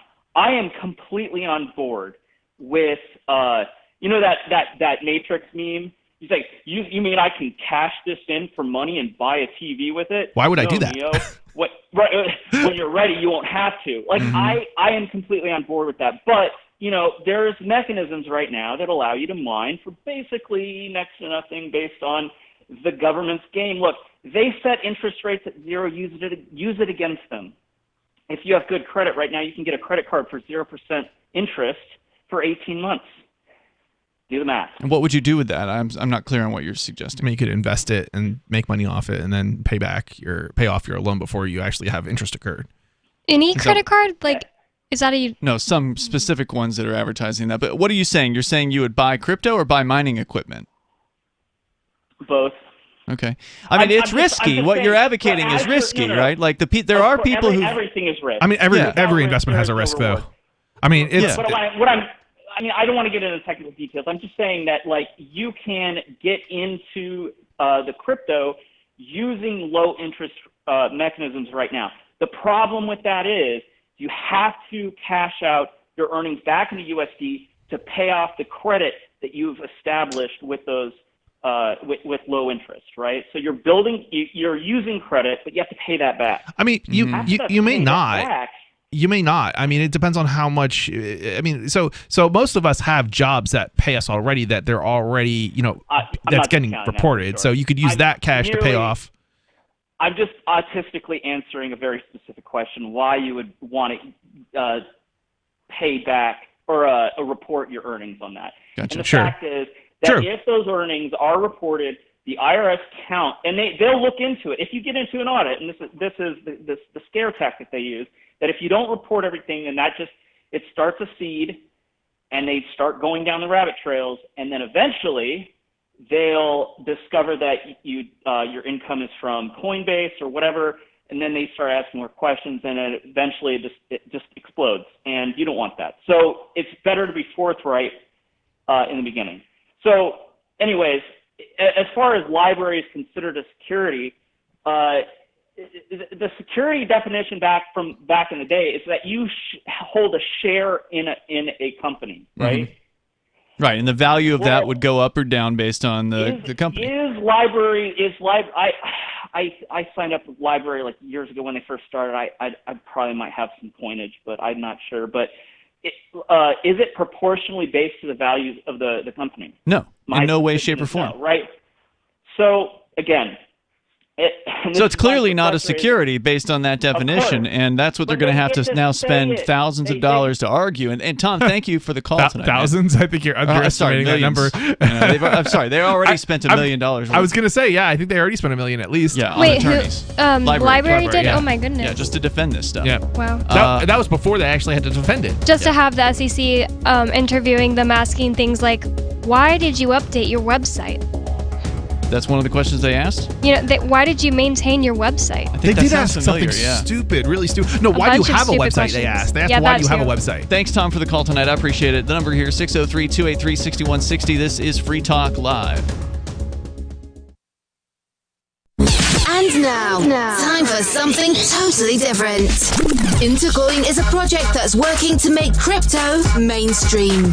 We use the power of smart contracts to help any community in the world launch their own cryptocurrency. Ever wanted to release your own coin or build your own app to grow your business? Intercoin's team builds apps that have reached 9 million people around the world. And now it's time to help make a real social impact in your local community. Go to intercoin.org and join the movement. That's intercoin.org. You know, when we first started Intercoin about 3 years ago, we had a big vision to help every community in the world have access to the same tools that large states and federations do, to hold local elections on the blockchain, to have their own local currency, shop local, hire local, and help fight the forces of globalization that have decimated some of these communities. Go to intercoin.org and join the movement. From Feature Story News in Washington, I'm Rebecca Foster. U.S. President Joe Biden has said the devastation wrought by Hurricane Ida, in addition to wildfires in the western U.S., is proof the climate crisis is here. Speaking from the White House, he said the U.S. must be better prepared in the future. Kate Fisher reports from Washington. The remnants of Hurricane Ida unloaded an historic deluge in New York City and the surrounding area on Wednesday night. In the southern U.S., where Ida struck over the weekend, 1 million people are still without power. President Biden said the federal government stood ready to help. And I made clear to the governors that my team at the Federal Emergency Management Agency, FEMA, is on the ground and ready to provide all the assistance that's needed. Mr. Biden's also declared a state of emergency for a wildfire in California. Kate Fisher, Washington. The Pentagon says working with the Taliban in Afghanistan against ISIS-K is possible, but military chiefs remain wary. The U.S. is reassessing its relationship with the Taliban to ensure it can continue counterterrorism in the region. Fsn's Nick Harper has more. The chairman of the Joint Chiefs of Staff, General Mark Milley, is describing the Taliban as a ruthless group, but has admitted that there may be a situation where cooperation would be necessary to take on the shared enemy of ISIS-K. Defense Secretary Lloyd Austin added that it's still hard to predict America's relationship with the Taliban. The group has pledged to keep terrorists out of Afghanistan, but that's in question following last week's deadly suicide bombing by ISIS-K that killed almost 200 people. The US is also relying on the Taliban to allow Americans and Afghans who want to leave safe passage out of the country. The South African government says the country is unable to take in Afghan refugees who escaped to Pakistan. The statement is a response to what the government refers to as overtures made to the country to consider receiving a number of Afghan refugees. Mark Rotten reports from Cape Town. The Department of International Relations and Cooperation says that South Africa cannot entertain a request to accommodate Afghan refugees from Pakistan en route to their final destinations. Government says that the country is currently home to a substantial number of refugees, many of whom already benefit from social assistance and free medical health programs. DIRCO also references international law, claiming that the well-being of these refugees is best served by remaining in their first country of arrival, in this case Pakistan, until they are relocated to their final destinations. Mark Roughton, South Africa. New jobless claims in the U.S. have fallen to the lowest level since the start of the pandemic. Analysts say it's a sign the labor market is continuing to recover despite the threat of the Delta variant. From bureaus worldwide, this is FSN. Got Telegram? You can follow our channel there and discuss show prep with other listeners at telegram.freetalklive.com.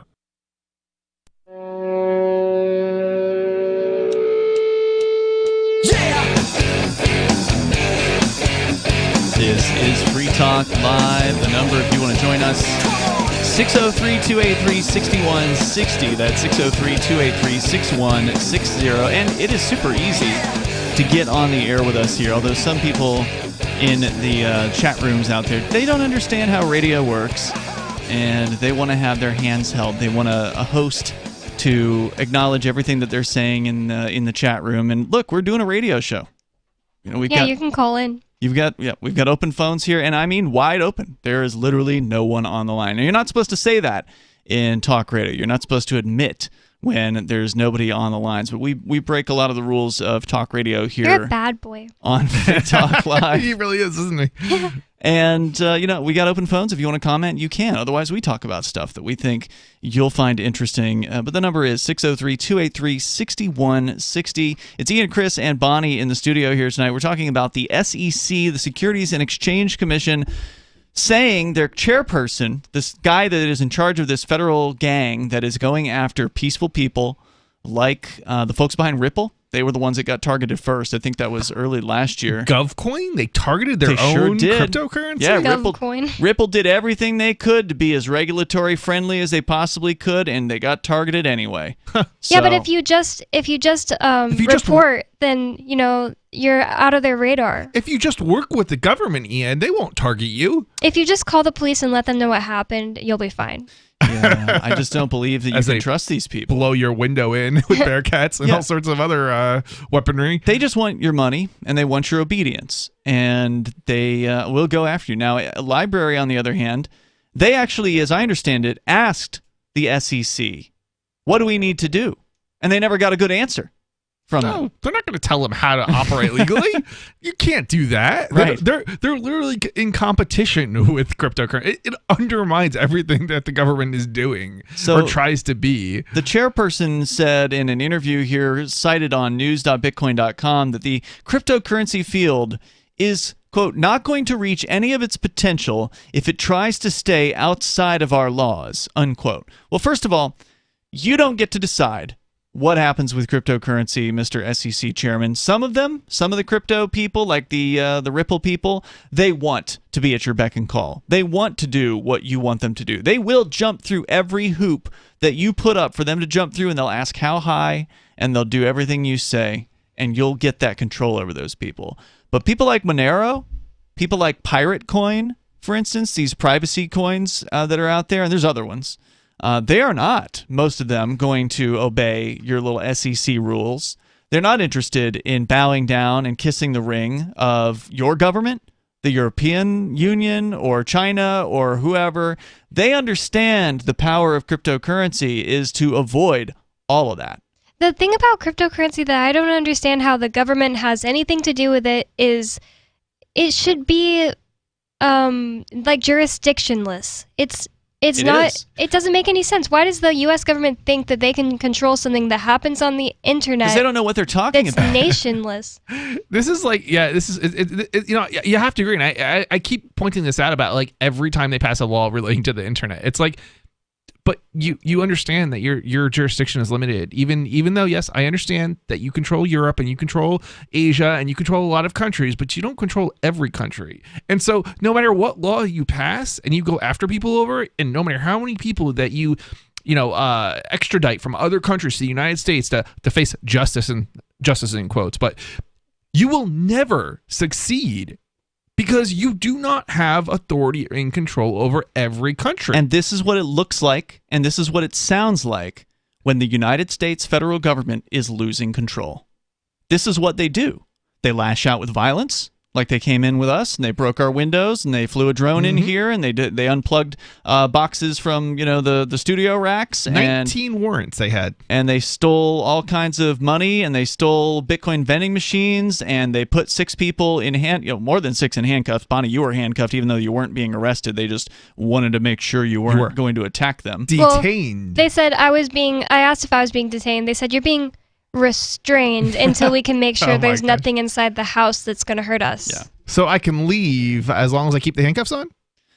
So I can pick up my dog? No. No, you can't. Don't worry about the dog. No, he's just going to run in the streets, possibly get hit by a car. That's being detained. Yeah. My dog, for one thing I never mentioned is my dog wears sweaters in the winter outside. He's like a skinny little chihuahua. He was basically he's naked a too. Dog. Yeah. So this is what they do when they're failing. This is what they do when they realize that their grip is tightening, but things are slipping through their fingers. They're unable to get their nasty little paws on cryptocurrency. So they make ridiculous statements that if you don't know anything about cryptocurrency, you might believe. Like if you believe that the SEC was this all-knowing, all-powerful government entity that can control things, you might believe him when he says that the field isn't going to reach any of its potential. $2.2 trillion right now after just 12 years is the total market cap value of cryptocurrencies.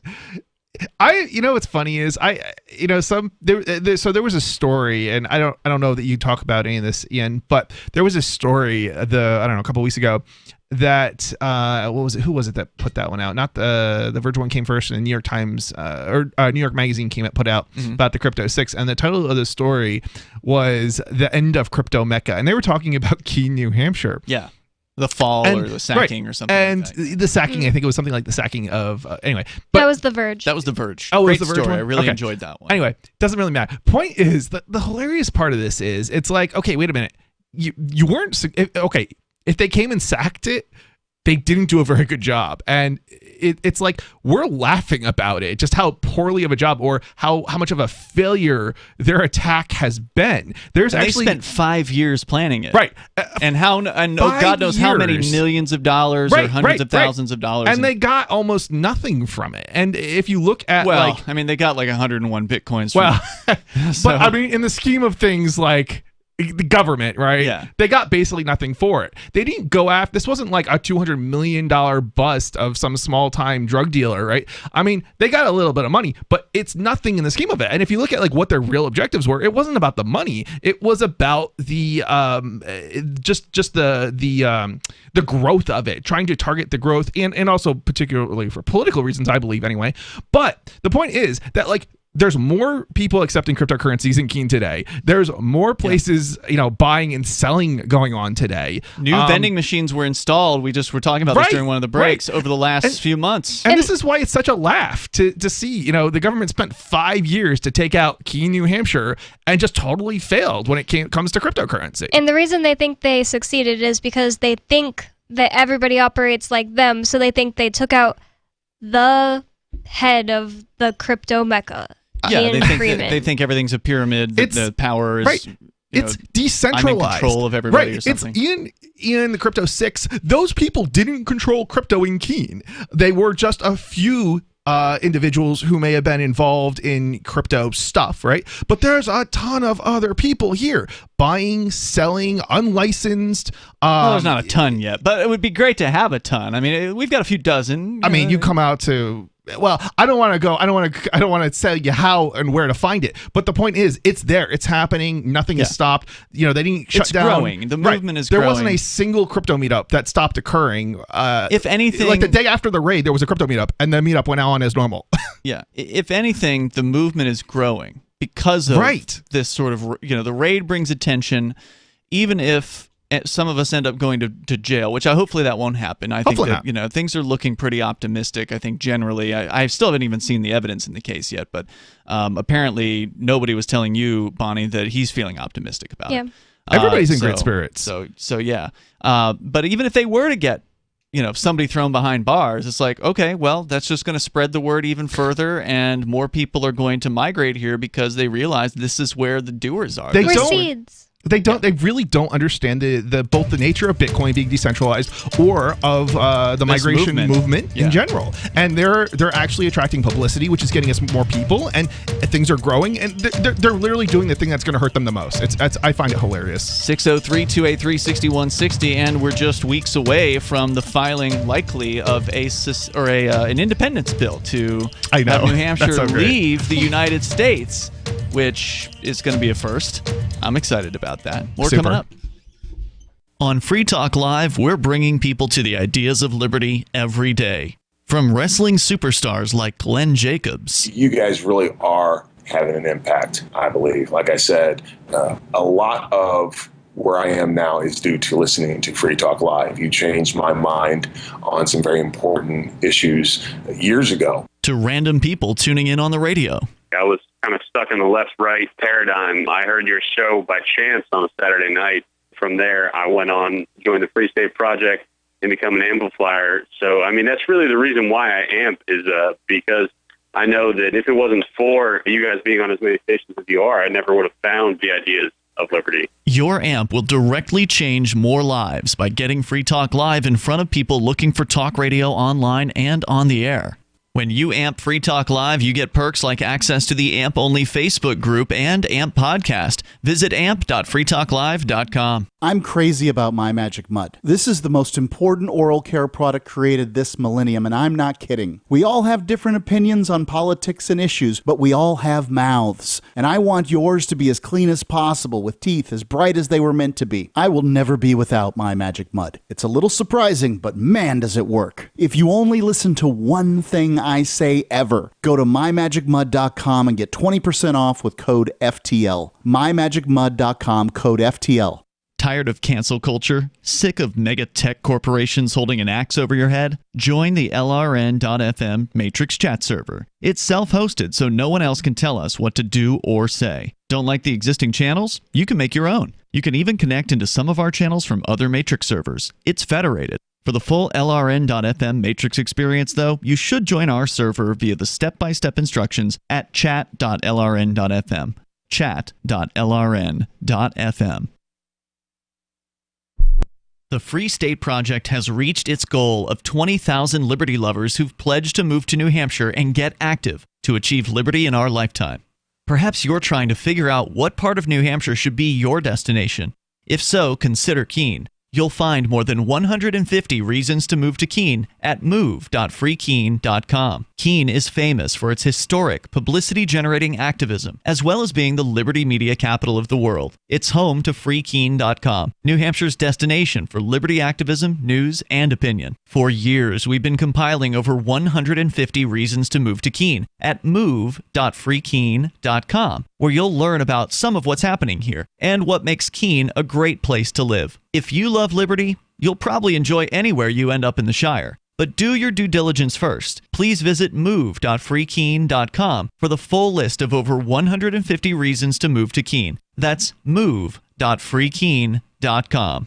Some of you asked, and now we've delivered. LRN.FM's live Keene, New Hampshire studio shows are now streamed in HD on Twitch. Visit our channel at twitch.lrn.fm and give it a follow. If you have Amazon Prime, you get one free subscription on Twitch. If you use it on our channel, Twitch will give LRN.FM a monthly piece of your Prime subscription cost. So please watch, follow, share, and subscribe to twitch.lrn.fm. That's twitch.lrn.fm. There are basically two types of advertising, direct response and branding. Radio's great for direct response with its low cost to listener ratio, but audio can't be beat for branding, which is a longer-term endeavor. You want to be the first thing that someone thinks of when they think about your product or service.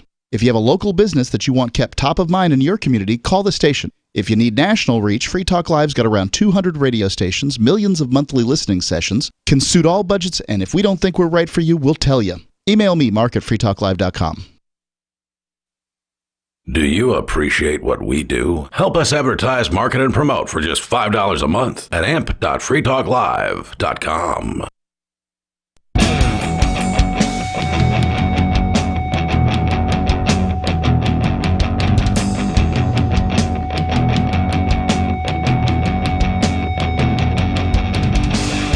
This This is Free Talk Live, and you can bring up anything here. The number is 603-283-6160. 603-283-6160. Here tonight, it's Ian and Chris. And Bonnie. We're talking about the failure of the federal government to be able to regulate and control cryptocurrency, and boy, are they mad about it. And they're going to lash out as violently as they possibly can at as many targets as they can because, well, on their side of things, they do have basically unlimited funds to bring prosecutions and bring cases because it doesn't really cost them anything. They can bring a case and spend hundreds of thousands, if not millions of taxpayer dollars on it, and even if they only get 100,000 out of it, it's a huge net loss for them, but it makes them look tough when they do it. It's kind of interesting. Like in some sense, they have unlimited resources to go, after individuals. Mm-hmm. But it's kind of funny because they don't really have unlimited resources to go after people. It's select individuals they target because they don't really have unlimited resources. Well, true. They have a limited number of humans. Right. Every time they go after somebody, right, they end up spending millions of dollars. So they can't afford to target every single one of them. Yes, they can afford to threaten every one of us, but they can't actually target every one of us at the same time, right, simultaneously in a manner that is as expensive as it is to put on these trials. Yeah, that's true. And there's a limited number of men that they can actually put on these things as well. Right, and this is one of the reasons why, the more people who resist, the easier it gets to resist because it decreases your risk because there's so many other people resisting. Yeah, and that's where concentration helps a lot. Absolutely. And you were talking about the idea of the Free State Project or migrating liberty-loving people to one geographic area. New Hampshire is that place.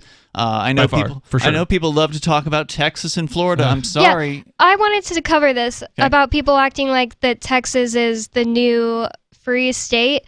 They just passed 666 laws yesterday, and a bunch of them were... I think they went into effect. They passed them earlier, right? Didn't they? Yeah, I guess so. Yeah. I think they went into effect yesterday. Yeah. So a bunch of them were abortion laws, and I'm pretty sure that the girls covered it yesterday on She Talk Live. Yeah. But I just wanted to say, I just think that's crazy that you can think that Texas is a free place when... you can't even get an abortion for being raped now. You can point to any state probably, except for maybe New York, and be like, there's something good about this state, Sure. or something better about this state. The thing is, it's not about the state or whether the state is freer today or not. Than another state. What matters is that there's people coming together in a state that has a population such that enough people can go to move to that state and actually have a long-term effect. But that long-term effect doesn't occur immediately because you have to build up that population. But once it's built up, then all of a sudden it's not like, oh, okay, that state's going to be a little bit freer. That state's going to become a lot freer than any other state. And we've never seen that yet, except we are beginning to see that with the Free State Project and the greater migration movement to New Hampshire of libertarians. But there's never been any other successful migration movement, at least of libertarians. And that's never going to be something that can be done in Texas, where I lived in the third largest city in Texas, and it has a population bigger than the state of New Hampshire. Yeah, I mean, this is a great point. I mean, one of the reasons New Hampshire was picked and one of the reasons New Hampshire actually works as far as a migration movement is concerned is because there's only 1.3-ish million people in New Hampshire. Mm-hmm. You can't move to a city like New York with 8 million people and expect to, let alone a state, most states anyway, because the population size is too big. You'll never, when you're at least with a population of libertarians, which is maybe 3% of the population in general, like worldwide. I mean, you cannot move 3% of like the United States population is like, I mean, you'll never be able to achieve moving all those people, but like even if you got 1% or 2% of those people, you still wouldn't have enough people to like take over most states in the United States that have any significant population size. Well, what I was gonna actually get into was just, I keep seeing, because I'm from Texas, everybody that I went to high school with posting these like memes that are all getting shared around over and over again, because that's how people do activism who, are not activists. That's not activism. Yeah. People who are not activists. Anyways, they keep saying something along the lines of like, people should have control over their body, and like women are not free. Women are less free now in Texas. It's just crazy that the same people that are trying to say that we should all have to take vaccines and wear masks on our face, they are complaining about these laws that are intruding on women's bodily autonomy. I agree with them that they are. But how can these people not see that that's exactly what people have been saying about the masks and the vaccine mandates this whole year? The same people are... Strong cognitive dissonance. I mean, they just... This is the old story of people want freedom for themselves, but they don't want freedom for other people. And that's why it's so important to get people who understand what freedom really means, which is to say you have to allow other people to be free if you actually want freedom for yourself. And if you don't, then stay the hell out of New Hampshire. You're right. And I think part of the problem is that people they're risk adverse. And if you really want freedom, you have to accept a certain amount of risk. And ultimately, at the end of the day, if you are unwilling to accept risk, you can't have a free society, really. As Bonnie points out, though, these women are happy to accept the risk of an abortion, which I think they should be free to do. Right. But it's a risky procedure. Risky. Absolutely. Right. So, like, you're willing to take that risk, but you're not willing to risk getting infected by a disease that's got a 99.9% survivability rate. I mean, it's like the kids that I've seen walk, and I've only seen maybe one in the last year, but I've seen photos of them online and other places. Like the kids on their bicycles with no helmet on, but wearing a mask. Are you serious? And motorcycle riders. Yeah. Wow. People on motorcycles as well. It's like, look, I'm not in favor of helmet laws either, right? Like, make your own choice. I don't wear a helmet when I'm on a bicycle either, but I also don't wear a mask. But if I was on a motorcycle, I'd wear a helmet. Yeah, not that's that a sensible thing to do. Ride a motorcycle. But you don't have to in New Hampshire. In New Hampshire, you can ride a motorcycle with no helmet on because you are free, at least in this political designation, to make at least that choice about your body. And those are the choices people should be free to make. So anyway, if you want to learn more about the migration here, there's so many different resources. There's so many people who are coming here. I think we're going to see record numbers. In 2020, we saw record numbers of people moving here, and I think it wouldn't surprise me if we've already beaten it this year. I don't have the numbers in front of me. We don't have the numbers yet, but definitely last year there was more people who moved just for the Free State Project Incorporated. Yeah. All right, so people who signed the statement of intent, not for the whole migration movement because it's larger than just the Free State Project Incorporated, but just the people who signed that statement. The most number of people moved this past year than any year prior. The number of reps we have had has grown from 20 record number to 30, and there's about I've heard 40. 80. There's 80 total, roughly. If you start including 80, if you're including all the A-rated pro-liberty-ish people. Yep. Some say even over 100. So I mean, it just depends who you ask. It does depend on who you ask, but solid libertarian the bare types. minimum. A few dozen people who are hardcore, like voluntarist, anarcho-capitalists. There's 30 now that signed and moved to New Hampshire because of the Free State Project alone. So I would definitely include anybody who's moved to the state for freedom. Yeah. I would include pretty in that serious. Group. Yeah, that's a pretty serious group right there. And a lot of them are into cryptocurrency and independence, and so we actually have reps who helped get a bill passed that had crypto wallets, and this was years ago. That's right. Yeah. Basically to protect people in New Hampshire from basically what the federal government came and raided here over, but at the state level, right? So. All right, so people, you can go to move.shiresociety.com for a little bit more about why people are moving here, and you should really join up. Go to the forum at forum.shiresociety.com if you want to connect with some of the people that are already here. That's a great way to do it. Let people know if you're coming up for a visit to New Hampshire. Give a heads up beforehand, and we'll get you connected with some people in the areas that you're looking to come check out, and it's definitely worth the trip. Coming up here tonight, we still have the story about Siri, the Apple phone. What do you call it? Robot? What's the right term? I don't know. Like, it's a little helper. Like, helper? Okay. Whenever you're just like, you don't feel like Googling something, you say, "Hey Siri, Google this," or "Hey Siri, give me directions to there." Do you know how many phones you probably just set off? No, I just set mine off. Yeah. I mean, like our listeners, right? Yes, that's what I mean. Sorry. Well. I always used to tell how many millions of phones just went. Does it respond? I wish we had millions, but probably not. Does it respond to other people's voices too, or is it train itself? Yeah, you could say it. I'm pretty sure. So it doesn't just train itself to you, because that would help, right? Like if it that was would just make a lot of sense. Honestly, I can't remember now. I know back in the day, at least, it definitely would respond to like TV adverts and radio and people saying, I don't know. Again, I don't know if it was with Sarah. What is it? Siri, Siri. Sirius? No, I'm not saying it. Sirius XM? It's just No. It's Siri. Siri. Yeah. Right. So I don't know if it was Siri specifically, but other similar types of apps, basically. Hey, we got that coming up. There's a story about them being sued. Is that right? No, a judge is saying that they may be breaking privacy laws. Oh, okay. Or it may be. Well, we'll get into that coming up here. Because we also talked recently about Apple scanning your phones for images that they don't like that's as right. well. So, I mean, Apple's all about violating your privacy. They don't care about that anymore. They used to advertise that they were all about privacy. Not anymore. We're coming up. It's Free Talk Live. Breaking weather news. Belize is sunny and around 82 degrees every day this week.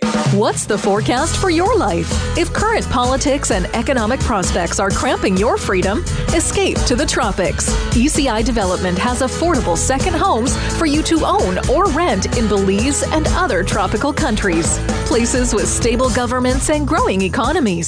Secure your freedom now. To find out more, send an email to ftl@ecidevelopment.com. Brute force, intransigent defiance, adamantine will. These are the hallmarks of the AI tank. These gigantic machines have the firepower of an army, but they also have their own sense of honor and duty. When the world breakers arrive, battle will be joined, planets will shake, and war and peace will never be the same again. World Breakers. Stories from David Weber, Larry Correa, and more. Available August 3rd from BaneBooks.com. Looking for a great real estate investment? Consider New Hampshire, which is ground zero for the Liberty Movement. Your first call should be to Mark Worden from Porcupine Real Estate. He's more than just a real estate agent. He's your New Hampshire concierge. Where are the best places to live? Do you want farm, city, the burbs, or forest? Do you want a duplex or multifamily building so that renters pay your mortgage? There are homes in all price ranges in New Hampshire, and Mark can help with financing too. Invest in Liberty and property. Mark Worden can help. PorcupineRealEstate.com. If you want to know the latest about Free Talk Live before we go on the air, all you need to decide is how you want it delivered. It's your choice. Visit news.freetalklive.com to receive our usually weekly news updates by email. Plus, we have a Twitter account at twitter.freetalklive.com, and you can follow us on the decentralized Mastodon platform at toot.freetalklive.com. So please follow us at toot.freetalklive.com and sign up for our emails at news.freetalklive.com. You're listening to the live edition of Free Talk Live. Hour number 3 is next after the news here on the Liberty Radio Network at LRN.FM. From Feature Story News in Washington, I'm Rebecca Foster. U.S. President Joe Biden has said the devastation wrought by Hurricane Ida, in addition to wildfires in the western U.S., is proof the climate crisis is here. Speaking from the White House, he said the U.S. must be better prepared in the future. Kate Fisher reports from Washington. The remnants of Hurricane Ida unloaded an historic deluge in New York City and the surrounding area on Wednesday night. In the southern U.S., where Ida struck over the weekend, 1 million people are still without power. President Biden said the federal government stood ready to help. And I made clear to the governors that my team at the Federal Emergency Management Agency, FEMA, is on the ground and ready to provide all the assistance that's needed. Mr. Biden's also declared a state of emergency for a wildfire in California. Kate Fisher, Washington. The Pentagon says working with the Taliban in Afghanistan against ISIS-K is possible, but military chiefs remain wary. The U.S. is reassessing its relationship with the Taliban to ensure it can continue counterterrorism in the region. FSN's Nick Harper has more. The chairman of the Joint Chiefs of Staff, General Mark Milley, is describing the Taliban as a ruthless group, but has admitted that there may be a situation where cooperation would be necessary to take on the shared enemy of ISIS-K. Defense Secretary Lloyd Austin added that it's still hard to predict America's relationship with the Taliban. The group has pledged to keep terrorists out of Afghanistan, but that's in question following last week's deadly suicide bombing by ISIS-K that killed almost 200 people. The US is also relying on the Taliban to allow Americans and Afghans who want to leave safe passage out of the country. The South African government says the country is unable to take in Afghan refugees who escaped to Pakistan. The statement is a response to what the government refers to as overtures made to the country to consider receiving a number of Afghan refugees. Mark Rotten reports from Cape Town. The Department of International Relations and Cooperation says that South Africa cannot entertain a request to accommodate Afghan refugees from Pakistan en route to their final destinations. Government says that the country is currently home to a substantial number of refugees, many of whom already benefit from social assistance and free medical health programs. Durko also references international law, claiming that the well-being of these refugees is best served by remaining in their first country of arrival, in this case Pakistan, until they are relocated to their final destinations. Mark Roughton, South Africa. New jobless claims in the U.S. have fallen to the lowest level since the start of the pandemic. Analysts say it's a sign the labor market is continuing to recover despite the threat of the Delta variant. From bureaus worldwide, this is FSN. With Fsn Spotlight, I'm Simon Marks. Today, the future of Afghanistan and the Taliban's relationship with the United States and its allies. President Biden insists he will hold the Taliban to their word and ensure they will allow the free movement of those people who were not successfully evacuated over the last 2 weeks. U.S. citizens, other foreign nationals, and the Afghans who worked with them over the last 20 years. One tool in the Allied arsenal, withholding recognition of a Taliban government if they fail to cooperate. But military veteran Clive Lewis, a member of Britain's opposition Parliamentary Labour Party, says there's a vital humanitarian issue to address as well. The realpolitik of the situation is that the Taliban are in charge, and there are potentially hundreds of thousands, if not millions of people who will be refugees in that area, already are refugees in that area. There will be aid issues. We know that Afghanistan is the second most food insecure country in the world. There's a real risk of starvation hitting the country. We know it's one of the poorest countries in the world, despite the fact that we've been there for 20 years. So it's imperative that there are ways to communicate with those in charge to ensure that we can deliver humanitarian aid and help those who really do need our help at this moment in time. It's clear there will be no rapid recognition of any Taliban-led government in Kabul, but equally clear that no one is in any doubt about who is running things there now. With FSN Spotlight, I'm Simon Marks. And the top news again. U.S. President Joe Biden says the devastation wrought by Hurricane Ida and wildfires in the western U.S. is proof the climate crisis is here. The Pentagon says working with the Taliban in Afghanistan against ISIS-K is possible, but military chiefs remain wary. And the South African government says the country is not able to take in Afghan refugees who arrived in Pakistan. And that's the latest feature story news. Rebecca Foster reporting. Tomorrow's my big day. I'm going to go in for surgery, and hopefully you'll come along. Now, I do have to admit that I am in a bit of pain, so I'm really looking forward to this procedure. I think we're both going to find out that having surgery just isn't as scary as it sounds. We're covering our own Jim Haggerty's kidney stone removal surgery, and his surgery is now just minutes away. So, Dr. Atka, tell us what precautions we would take to prevent us from getting kidney stones. Always stay hydrated. Water helps the kidneys break the stuff down. Hear that, Jim? More water. What? More water. Maybe we should replace your coffee. Please go away. Please. Ow, no. That's a camera they're going to use to film the whole surgery from inside Jim's body, Yes, that's going to right? be pushed into Jim's urethra as well. Now, normally they wouldn't do this. This is purely for the benefit of us watching it on TV. All right, stick with us because first he's going to pop into the children's ward to cheer up some youngsters suffering from terminal illnesses. This is the Onion News Network.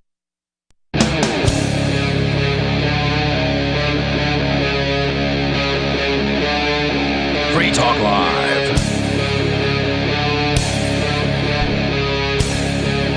This is Free Talk Live. We're kicking off the third hour of the program here. The number for you if you want to join us, 603-283-6160. That's 603-283-6160. And joining you in the studio, it's Ian and Chris. And Bonnie. Coming up, the Social Security money is drying up a lot faster than the government told you that it was drying up. But Ian, I'm going to have to rely on that for my retirement. We'll get into that. That's a bad plan. If that's what your plan is for retiring, is to rely on the government, especially if you're a young person. We'll tell you about it on the way here. But first, Bonnie, you had a story you wanted to share tonight about Apple and another potential violation of privacy. Now, this isn't the story we covered a couple weeks ago where they announced that they were going to begin scanning Apple phone and presumably also tablets and computers for so-called child abuse imagery. which of course begs the question of, well, what else are they going to start scanning for whenever the government wants them to look for, quote unquote terrorism files or piracy stuff. I mean, who knows where it's going to go from here? But the camel's nose is under the proverbial tent in that way. And there was quite a bit of pushback against Apple for this, apparently from some of their own employees having some level of complaining or striking or something like that. But I expect it's moving forward regardless. Yeah, it's what the government wants. One of the biggest dangers of that is actually that if you do not write code basically for something, the government can't order you to do so. However, if you've already written the code or you've already implemented the feature and the functionality, the government can order you to do something with it. So they've basically undermined. They opened it up completely. They opened the can of worms, just by writing the software to do this. Yeah, and you're not going to be safer going with Google. I mean, it's just, for now, it looks like a safer alternative, but these are both companies that are looking to appease the state. At times, they both did appear to push back against state agencies. I remember when there was that shooting in the government offices in San Bernardino, California. Apple did refuse to, build a back door supposedly into their systems, but now they're letting them in. Now it's over. A lot of this is just PR. It's a public relations stunt. And that's what it was. They talked a lot about how much they cared about privacy. That was actually one of their advertising pushes, and they could forget privacy on the Apple platform. But Bonnie, what else are they under fire for?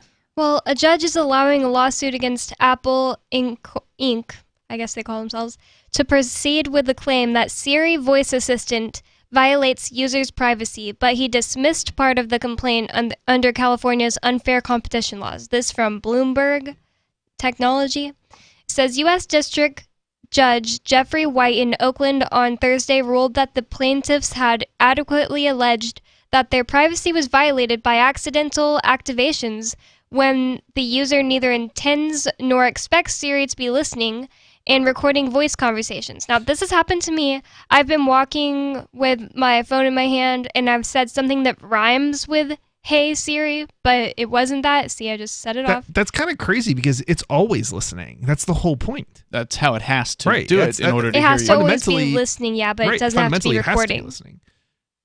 Yeah, but this is alleging that it was... How is it not recording it if it's listening? Like, I don't know. That seems a bit of a stretch too. It says listening and recording voice conversations, but it's happened before where I accidentally said something that rhymed with it, and all of a sudden it started typing down what I was saying. Like, well, it does this. Like, every time you ask a question to Siri, it'll pop up in text form, your question. Like, if I said, hey, and then I said Siri, and I said, take me to Dairy Queen. I mean, those words would pop up. Take me to Dairy Queen. One of the things it's doing is it has to record it, because if it doesn't get the word correctly, it sends that information back to a call center, and they basically, or something akin to a call center, where people will listen for the word. Really? And if it's not if the system isn't able to understand it because it's broken English, there's actual humans that will listen. There's an to actual it? human component in these types of systems. Yeah, and that's one of the reasons why they're always recording. Now, it may not be permanent, and it might not send that information back, the voice, but your voice recording actually gets sent to a call center so that it can be corrected later. Wow. And then that's how come it can be as accurate as it is. So, but I guess I'm not clear on what they're alleging here, Bonnie. I mean, you're giving an example of how Siri picked up when you said something similar, but you still had it turned on. It was still listening. You had instructed the phone to not disable it entirely, right? Presumably you can disable this feature. I guess so, but let's just continue with what they're alleging. But the judge said the suit did not show users suffered any economic harm, a necessary element of their claim under the UCL that Apple deceptively marketed the voice assistant. White had dismissed the case in February, finding that the plaintiffs in claiming privacy violations hadn't adequately alleged that their own communications had been interrupted by Siri. The judge gave the plaintiffs a chance to refile their case, and he said Thursday they had sufficiently claimed their own privacy had been violated in their amended complaint.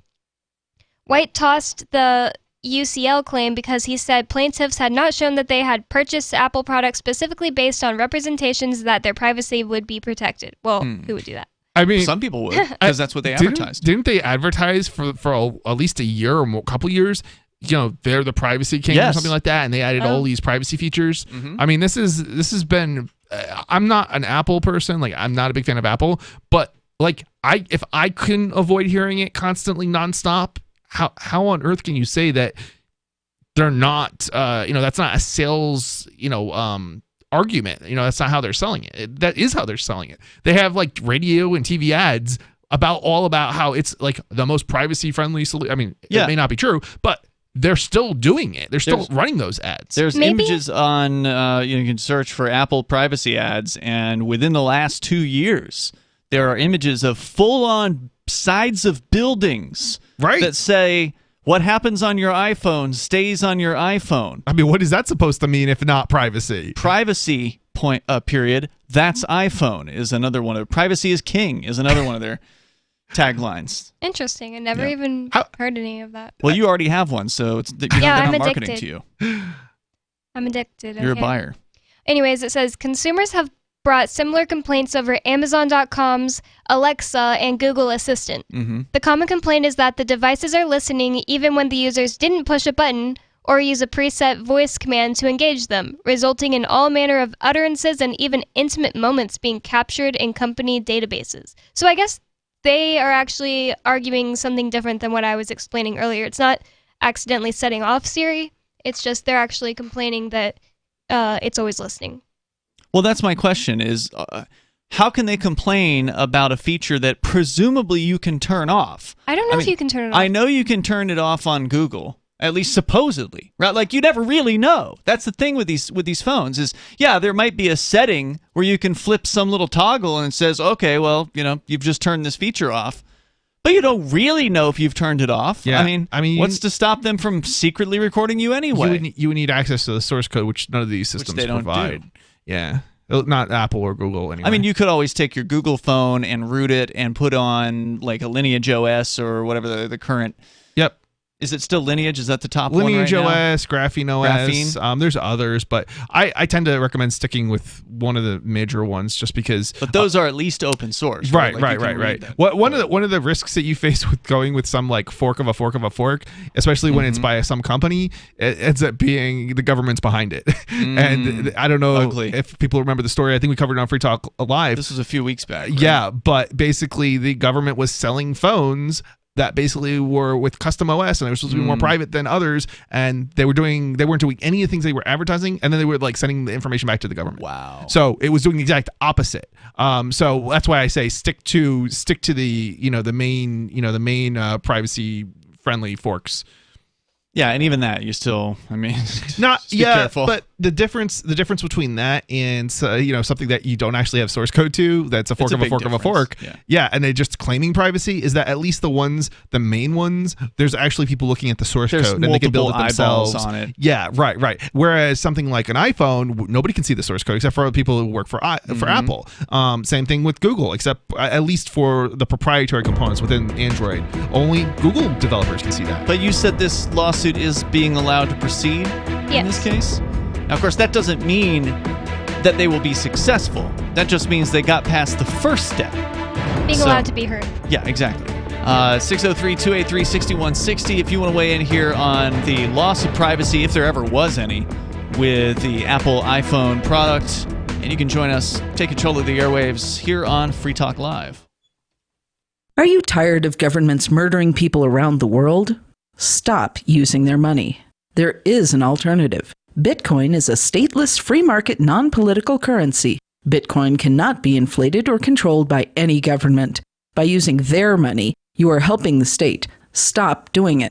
You have an incredible alternative available now. Learn it, use it, spread it.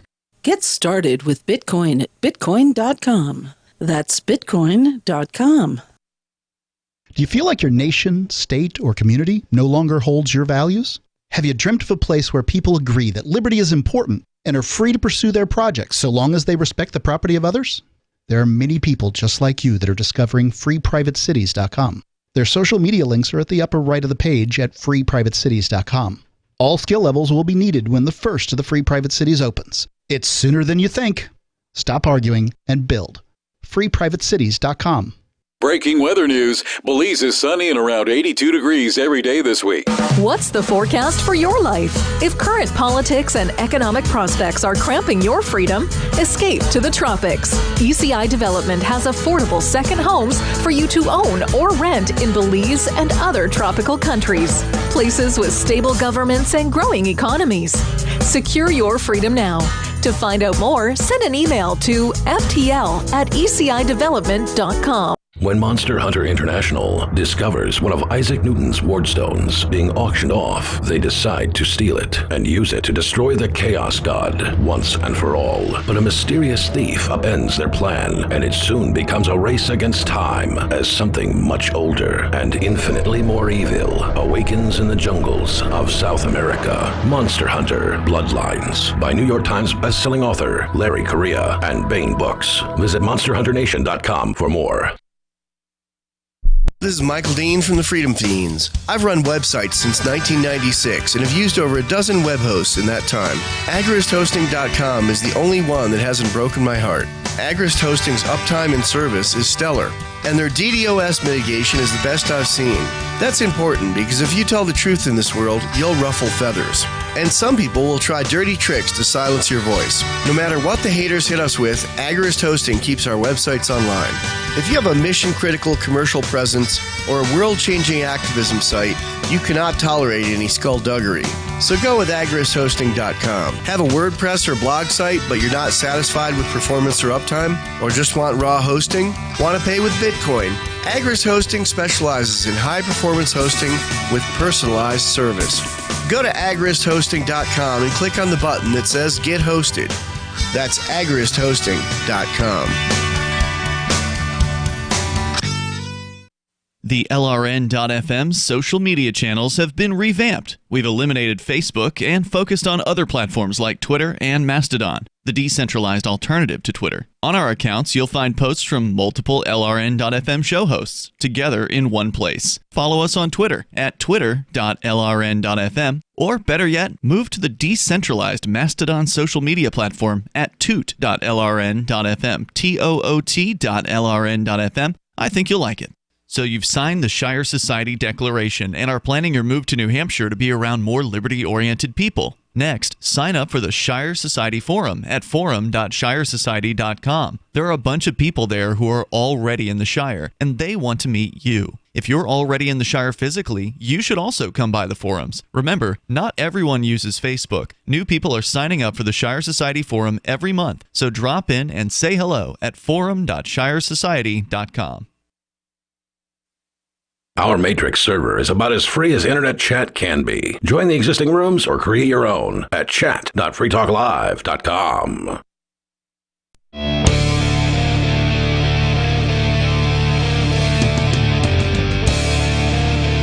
This is Free Talk Live. You can join us here. The number is 603-283-6160. That's 603-283-6160. We're going to put whatever's on your mind with you here tonight. It's Ian and Chris. And Bonnie. Bonnie was just looking into her iPhone as we were attempting to find out how and or if you could disable Siri, or at least supposedly disable Siri. And when you tried to do it, it gave you another warning saying that, well, you can turn off the Siri, Hey Siri, but it's not going to turn off dictation, which is another setting, which you could turn off dictation if you wanted to, which is the thing where they save all the things you tell the phone onto some sort of server somewhere. Yeah, so I went to that. It was very vaguely worded. Yeah. It was pretty funny. It was like, it was something like it's a request that you're making, so they say they will like get around to deleting your information as opposed to your information has been deleted. Yeah, so I went to dictation and I selected delete Siri history and dictation history, and it said your request has been received. We will delete your information. So it's no not time deleted frame. yet. No idea when they will. So we don't know that they actually have, and it's pretty apparent from the way they worded it, I think, that it is, in fact, and I don't want to say they're being upfront about it, but they're kind of wording it kind of in an unclear manner. It's very sneaky. But it's, but it's clear enough that it's pretty apparent that, yes, they are recording what you are saying and sending it to a call center somewhere for people to listen and view. And this is the kind of privacy stuff that this lawsuit is probably getting at. At first I was like, do I want to turn off Siri? But really, I haven't used it that much since I stopped doing like Uber Eats, because like I'd be driving and want to search something, so I'd just use it. But like I can always just put in a little extra effort and actually go to Google to search things now. Did you turn off the dictation or just delete the history of it? I don't know now. No, we'll have to look at that too. Let's go to your phone calls and thoughts here. James is on the line in Arizona. You're on Free Talk Live. Funny you recognize that number all of a sudden.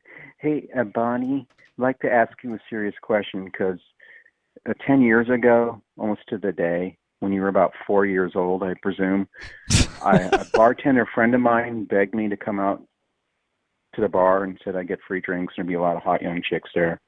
And yeah, I got blitzed for free. And the one and only time, speaking of driving, the one and only time, other than, I'm talking about this because your Pencil Neck Geek Boy friend has turned this into something that I apparently have done 3 times. And he's mentioned it so many times in the public airwaves that if I had a Bitcoin for every time he said it was the truth, I'd be in Bill Gates' tax bracket. But Okay, I so digress. you're No, saying. it's not okay because, Bonnie, your boyfriend called me a liar on the public airwaves and even banned me from Free Talk Live for trying to respond to him because I don't have 3 Deweys, and if I did, I'd go to jail for longer than Mark Edge did for committing murder. So it's this very serious thing to be called a liar, let alone the R word, by other people that have sat in your seat. So I'm going to ask you a very serious question, and Okay. I'd like to even be able to respond to it. Your dumb answer, that is. Okay.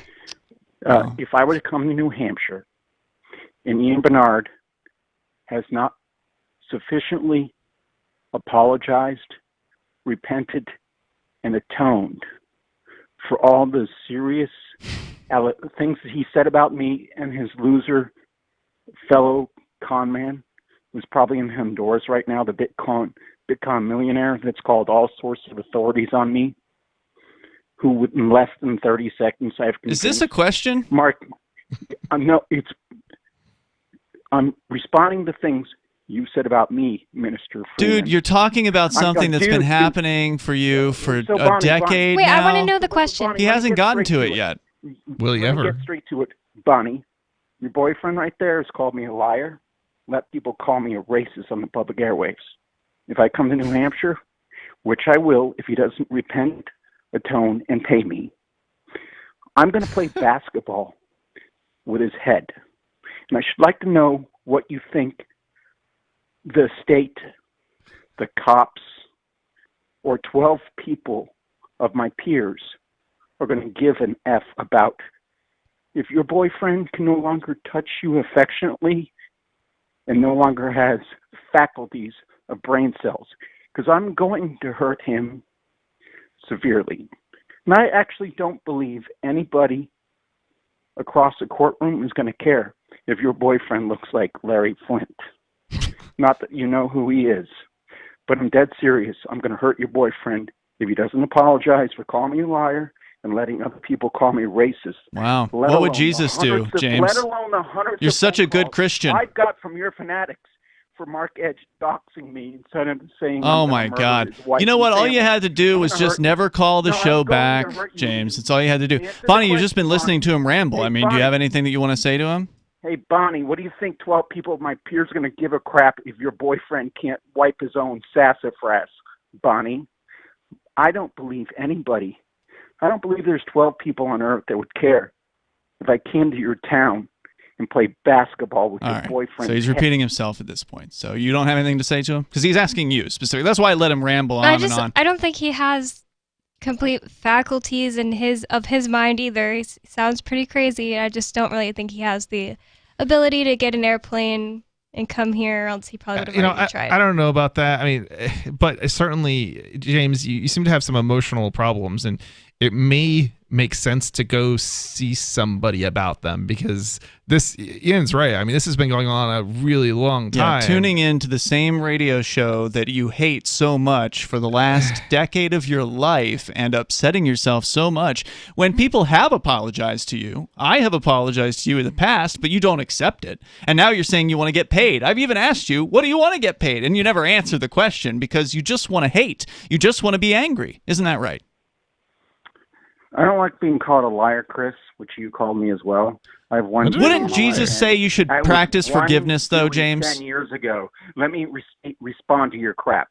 So you did have a DUI, just not 3, and that's your big issue? So you still have a DUI. Would Jesus be okay with you having a DUI, James? Can I respond to that without being blocked, Bonnie? Sure. I had a Dewey 10 years ago. I've been accused of having 3 Deweys on Free Talk Live from a so-called Church of Peace and Love literally 100 times. Now, the only reason why anybody found out about you with your DUIs, James, is because you kept on calling in and being just the nastiest person you could possibly be. Some of our listeners decided to do some digging about you, and they found a website. I think it was like jail.com. I don't even know if it exists anymore. Some website claimed that you had 3 DUIs.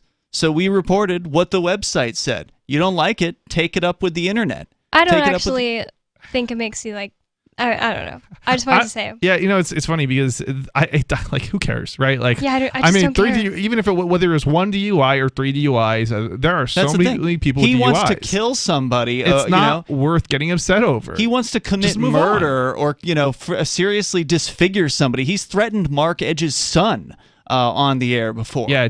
And he makes threats off the air too, by the way. He'll call in and, if you don't put him on the air or whatever, he'll threaten you, just on the phones. He's threatened almost everybody on this show. Yeah, he said he was going to hurt me. And it's sick, dude.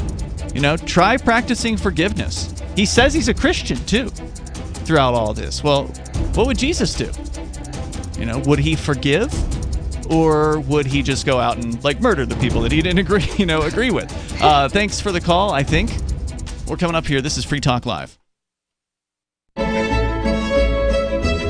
Carl Watner, longtime proponent of a voluntary society, died last December. You may have seen his articles published on his website, voluntarist.com, in his newsletter, The Voluntarist, the Mises Institute, or elsewhere over the last 40 years. His newest book, I Must Speak Out, Volume 2, The Best of the Voluntarist, is now available via Liberty Under Attack Publications. This 430-page second volume spans the years of 2000 through 2020 and includes articles by Carl Watner, Hans Hermann Hoppe, Karl Hess, Benjamin Tucker, George H. Smith, Lysander Spooner, Pete Eyre, Joyce Brand, and many others. I Must Speak Out is for the newly initiated, the veteran voluntarist, or anywhere in between. Buy the book now at libertyunderattack.com/voluntarist. For more great content on building a voluntary society and for Carl's extensive archives, check out voluntarist.com.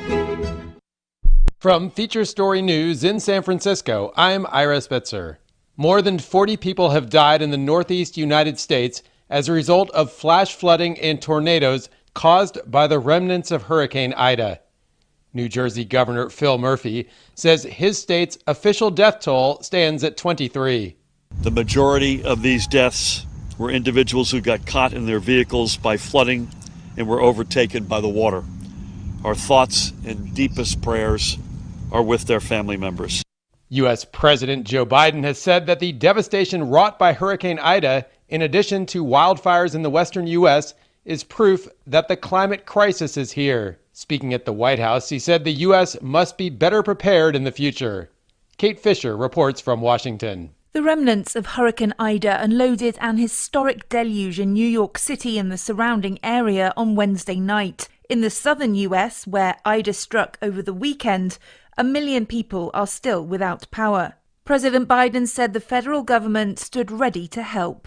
And I made clear to the governors that my team at the Federal Emergency Management Agency, FEMA, is on the ground and ready to provide all the assistance that's needed. New York recorded more rain yesterday, the first day of September, than it usually sees the entire month of September. Mr. Biden's also declared a state of emergency for a wildfire in California. Kate Fisher, Washington. The Speaker of the U.S. House of Representatives, Nancy Pelosi, says a new Texas abortion law and the Supreme Court support for it is stunning. The Supreme Court making the decision that it did not only disrespected women, it disrespected the Supreme Court and its former decision, its precedent that it had established as Roe v. Wade. The Texas law bans nearly all abortions after 6 weeks, making it one of the strictest in the nation. The S&P and NASDAQ closed at all-time highs in Thursday trading, spurred on by better-than-expected jobless claims data. Nick Harper reports from Washington. Unemployment claims dropped last week to their lowest level since the pandemic began, 340,000 new claimants in total. That news helped hand the S&P and the NASDAQ all-time highs. The Dow Jones also ended the session up. That data comes just ahead of the monthly jobs report, in which economists are expecting a robust level of hiring, but down from July's total of almost 1 million new jobs added. US sales of new Ford vehicles plummeted last month by more than 33%. August would normally be a busy month for auto sales, but the chip shortage has decimated vehicle inventory to record lows. At the close, the Dow was 0.4% up, the S&P 0.3% up, and the NASDAQ finished the day 0.1% higher. I'm Nick Harper in Washington. From Bureaus Worldwide, this is FSN. You can stick it to the man and big tech. Join our FTL social mastodon at social.freetalklive.com.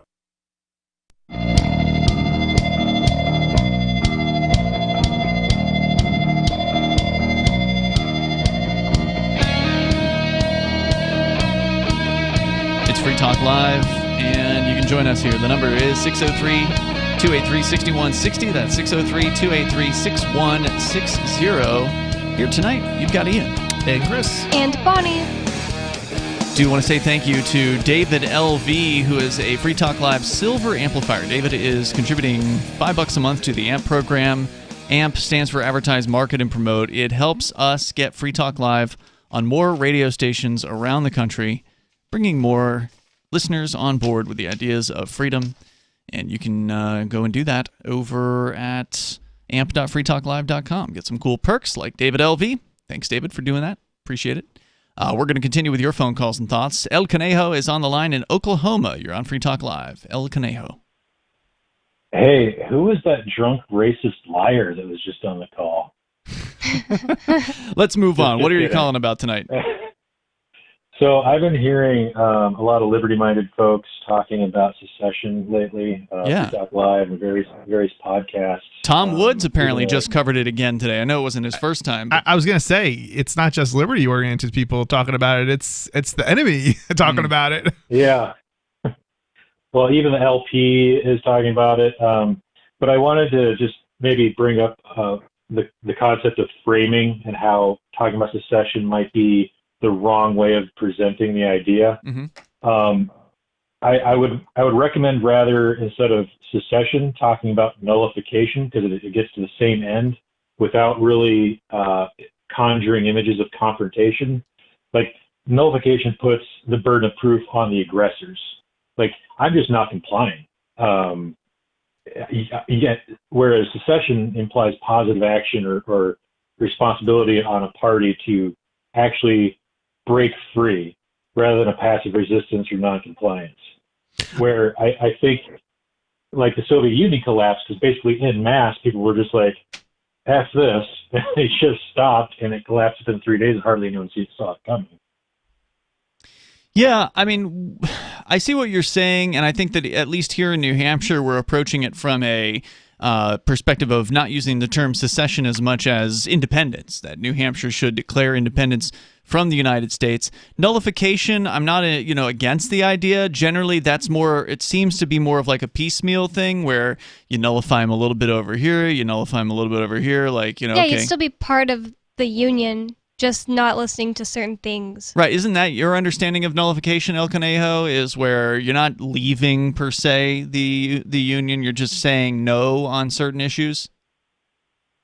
I just kind of view it as passive resistance and noncompliance. Like the Soviet slaves in the USSR, they nullified an entire state, a totalitarian state, practically overnight. Whereas I feel like secession almost implies okay, we're going to replace this government with a smaller government. Whereas Oh, so you're saying nullification on an individual level? Sure, why not? Oh, that's interesting. So a grassroots nullification as opposed to going through state systems. Well, I mean, I'm already doing that, and they want to put me in a prison cell. Yeah. So I mean, you have to have a lot more people there's a cost. doing it. Yeah. There's a cost. The idea of having a state level thing happen is it brings some level of, whether we like it or not, legitimacy to the effort. Bonnie, you and I were listening to Tom Wood's show today. He was covering this. He's a very libertarian thinker, commentator, and he was talking about secession, and he had a guest on the subject, and they said the first step you've got to achieve is you got to have some sort of legitimate means that people can look at. It was Brian McClanahan. Yeah, and he was saying you got to have something like a state rep or somebody who's like got some sort of clout to bring this forward. For one thing, to at least make all the normies that live in your state take it seriously at all. But also just because one thing he pointed out was like, if it's just some people on their front porch saying, let's secede and we'll be the government, then you look kind of crazy. Yeah, although I do agree that, Chris, as you pointed out, if you've got enough people, then you can do anything that you want to as far as ignoring the federal government, because as was pointed out earlier on the show, they don't have enough prison cells for quote-unquote everybody, or even 10% of everybody. I mean, the cost alone it gets very expensive if you're putting as much time and energy into every case. Yeah, they want people to obey. They want people to be obedient and pay up voluntarily, so-called, or at least not give them a tough time about it. So you're not wrong, El Conejo, if you do have the numbers, but unfortunately we don't have those numbers yet anywhere, I don't think. Do you? Well, are you familiar with Scott Horton? Sure. The great anti-war activist. Yep. He brought up something kind of recently, kind of heard it third hand from other people talking about it in the liberty sphere, that it might have been the ATF. The ATF does not have enough staff to go and close down every single dispensary in California, and that's why it became legal. They basically didn't want to show how weak and pathetic they are, because they simply didn't have the staff. So if we're just decide to non-comply, instead of saying secede, and we build this big political machinery and we start, organizing and regimenting ourselves and blah, blah, blah, all this daily activity, we just go on with our lives and open a dispensary here and something like that. Or in conservative areas, people could just start teaching religion in school if they wanted to. If the feds come in and close them down, they'll be like, okay, we'll stop. And then as soon as the feds leave, you just start teaching children religion again. I mean, I'm an atheist. I like what you're saying, but I just don't get the feeling that most people are willing to take that kind of risk, because what you're asking is for people to take the risk of the federal government does decide to target them. Yeah, they have limited facilities. They have limited numbers of people, but they do have some, and they will target people. And they won't just come in and tell you to stop doing something and leave. They'll kidnap you and keep you in a cage for 6 months. Burn your house down, maybe. Who knows what they'll do? There's I think there's some I think there's some argument to what you're saying there, but I think the approach is probably more along the lines of making it illegal effectively to cooperate with the federal government within the boundary of New Hampshire, and then making it possible for people individually to go after those who effectively commit crime. So, or commit this crime of cooperation. We have a tough time, El Conejo, getting libertarians to pick up their lives and move. One of the simplest things that someone could do. It's within the reach of even the poorest person, right? Like if you've got a few dollars you can scrape together, you can get a Greyhound ticket and you can move anywhere in the continental United States. So it's not a money issue for people. It's just there's all kinds of excuses they have for not being willing to migrate to the one place where there's the most freedom people, the most people that could back you up in the instance of the federal government or state government targeting you. They won't do it. So the idea that they're going to be convinced to put their freedom on the line when they can't even be convinced to pick up a suitcase and move to a new place, that they should put their freedom on the line because, well, the feds might not target them if they decide they want to nullify all the federal rules. I just don't see it happening. I mean, I've been advocating for that sort of action on this show for close to 2 decades now, and there's not some major migration or there's not some major movement of people that are gathering together to do this level of civil disobedience. I just don't see it taking off in any sort of meaningful sense. You're essentially asking people to do what they're already doing, which is to say those that have the wherewithal and the balls to do it, and they're already doing it. Ian, I think you're right to a certain degree, but I think you might be overdoing it just a little bit because, I mean, if you compare it to other places, there are more people standing up and resisting. Some of them are getting arrested for it. Where? In New Hampshire. I mean, certainly there's been more arrests here in New Hampshire than anywhere else. Oh, no doubt about that. New Hampshire's special. I'm saying the rest of the country. He's talking about this is a nationwide thing. He's not saying move to one place and disobey, right? El Conejo, you're saying this should just be people do it wherever it is they are, right? I'm saying resist in any way you feel you should. I mean, hey, I wish you the best on that, and I thank you for the call tonight. It's just not going to cut it. We're spread too thin. That's been the problem this whole time. I mean, El Conejo is just basically arguing for nothing to change. He just wants people to get out there and, resist, which is to say, just, ignore the government and try to live their lives. Hey, if that's what you want to do, go for it. But you're not going to get any significantly different results than what people have been getting for the last 20 years, which is selective prosecutions. More coming up.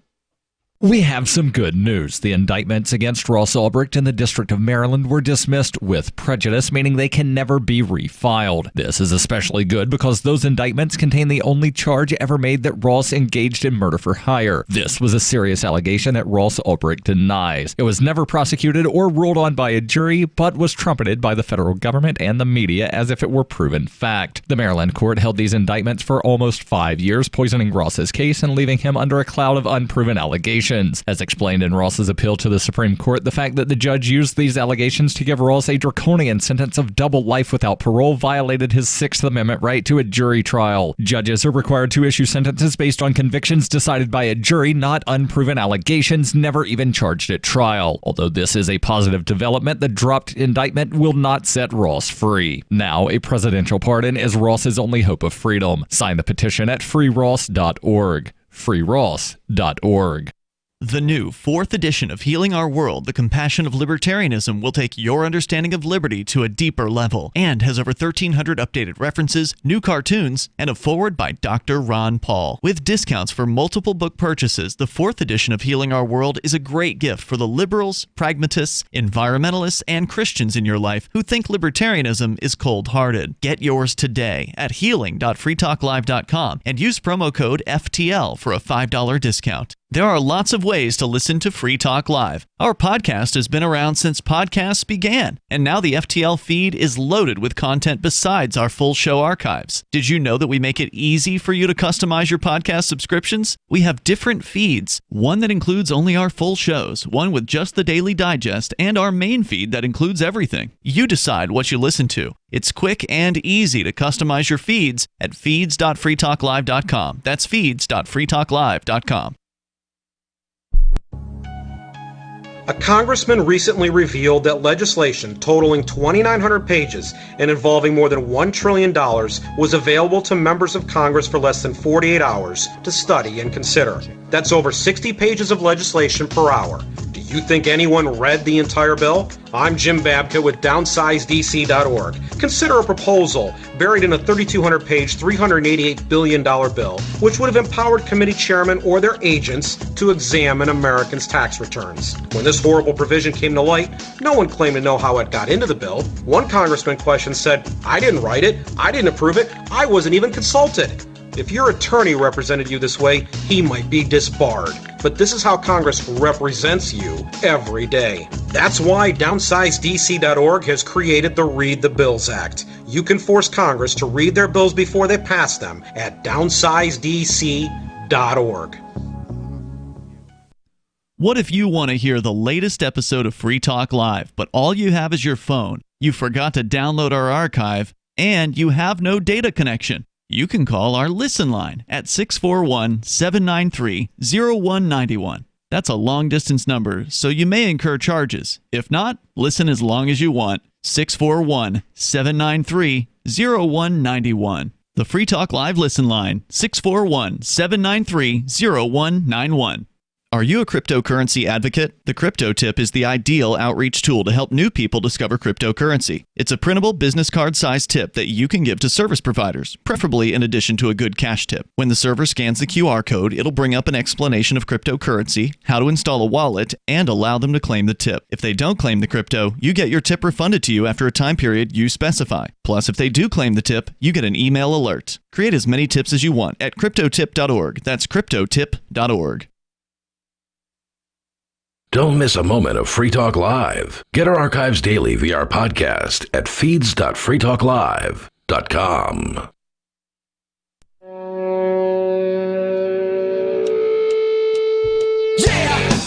This is Free Talk Live. Moments remain here. If you want to jump in, we got time for you. The number 603-283-6160. That's 603-283-6160. And with you in the studio tonight, you've got Ian and Chris and Bonnie. September 4th at 3:33 p.m., you can join the Smile and Hugs for Peace virtual event. You don't need any internet or digital device to participate. The virtuality consists of the fact that Star Child will not be physically present, but will manifest for you to the extent that your magical thinking allows you to conjure his presence. If you don't know who or what Star Child is, don't view this as an impediment to whatever magic you may experience. To participate in the event at approximately 3:33 p.m., on September 4th, you may hear the ringing of a bell or bells or other unusual sounds. Pause whatever you're doing, look around you, and start smiling. If you see someone else smiling, give that person a hug. If you see someone smiling and coming toward you, you will step up and give them a hug. As you hug, hold this intention in your mind. A world based on love and cooperation, not coercion, is possible. And I'd like to invite James to participate in this very event. He needs a hug. Oh, for sure. Both smiling and hugs are healthy and good for you, containing no carcinogens, trans fats, or high fructose corn syrup, and hopefully no artificial ingredients. We continue here with Alu on the line, calling from New Hampshire. You're on Free Talk Live. Go ahead, Alu. Hi, guys. Thanks for having me. Hey. I'm super happy that Nobody was finally released and the 6th is finally free now. That is good to hear. Us too. Well, I mean, free-ish. You know, a little more free than he was 2 days ago. Yeah, definitely freer, but definitely wouldn't call him free. I wouldn't call any of us free. Now, Alu, I happen to know you. You're the host of the Liberty Block, which is one of the podcasts that airs on LRN.FM. You're also a big fan of New Hampshire independence. So what was on your mind tonight? Yes, sir. I wanted to talk about independence. And like you said, on libertyblock.com, we just published an article with 72 reasons that I'm up to, and I get more reasons every day, why we should divorce D.C. and be an independent nation. The last caller, I think El Conejo from Oklahoma or somewhere, talked about nullification. I've thought about it a lot, and I'm a big fan of nullifying specific laws, but ultimately we'd have to pass thousands of bills to nullify the thousands of bad laws that come out of D.C. And the chances of passing 1,000 really good bills, it would just take decades and decades and too long. So that's why I'm a fan of just straight up New Hampshire independence. We could be our own independent nation. I have tons of reasons why. I've written 6 books about this now, why we need to secede. But one of the things that people don't realize, because we all know we'll immediately not have to pay federal income taxes, save $20,000, $30,000 a year and not have all the federal departments of education and all that. But people don't realize that even state and local police, when they do these sobriety checkpoints and border checkpoints, immigration checkpoints, and a lot of other police state stuff, that's federal funds. That's right. The federal government gives millions to the Manchester or Keene PD, and they say we'll give you $1 million, but you have to use it on a sobriety checkpoint and abuse people and punish them with no due process, no suspicion at all. So once we are independent, which again is inevitable, it's only a matter of time. It's not if, it's when. And we already have 10 state reps on board, I believe, and we're getting more state reps on board with this bill or the 10? CACR. I believe 10 have told me that they support independence. They support the bill. I mean, we went from 2 to 5 to 8 not signed to on. 10. They're not signed officially onto anything, but they told him over the phone. Private that they would support Okay.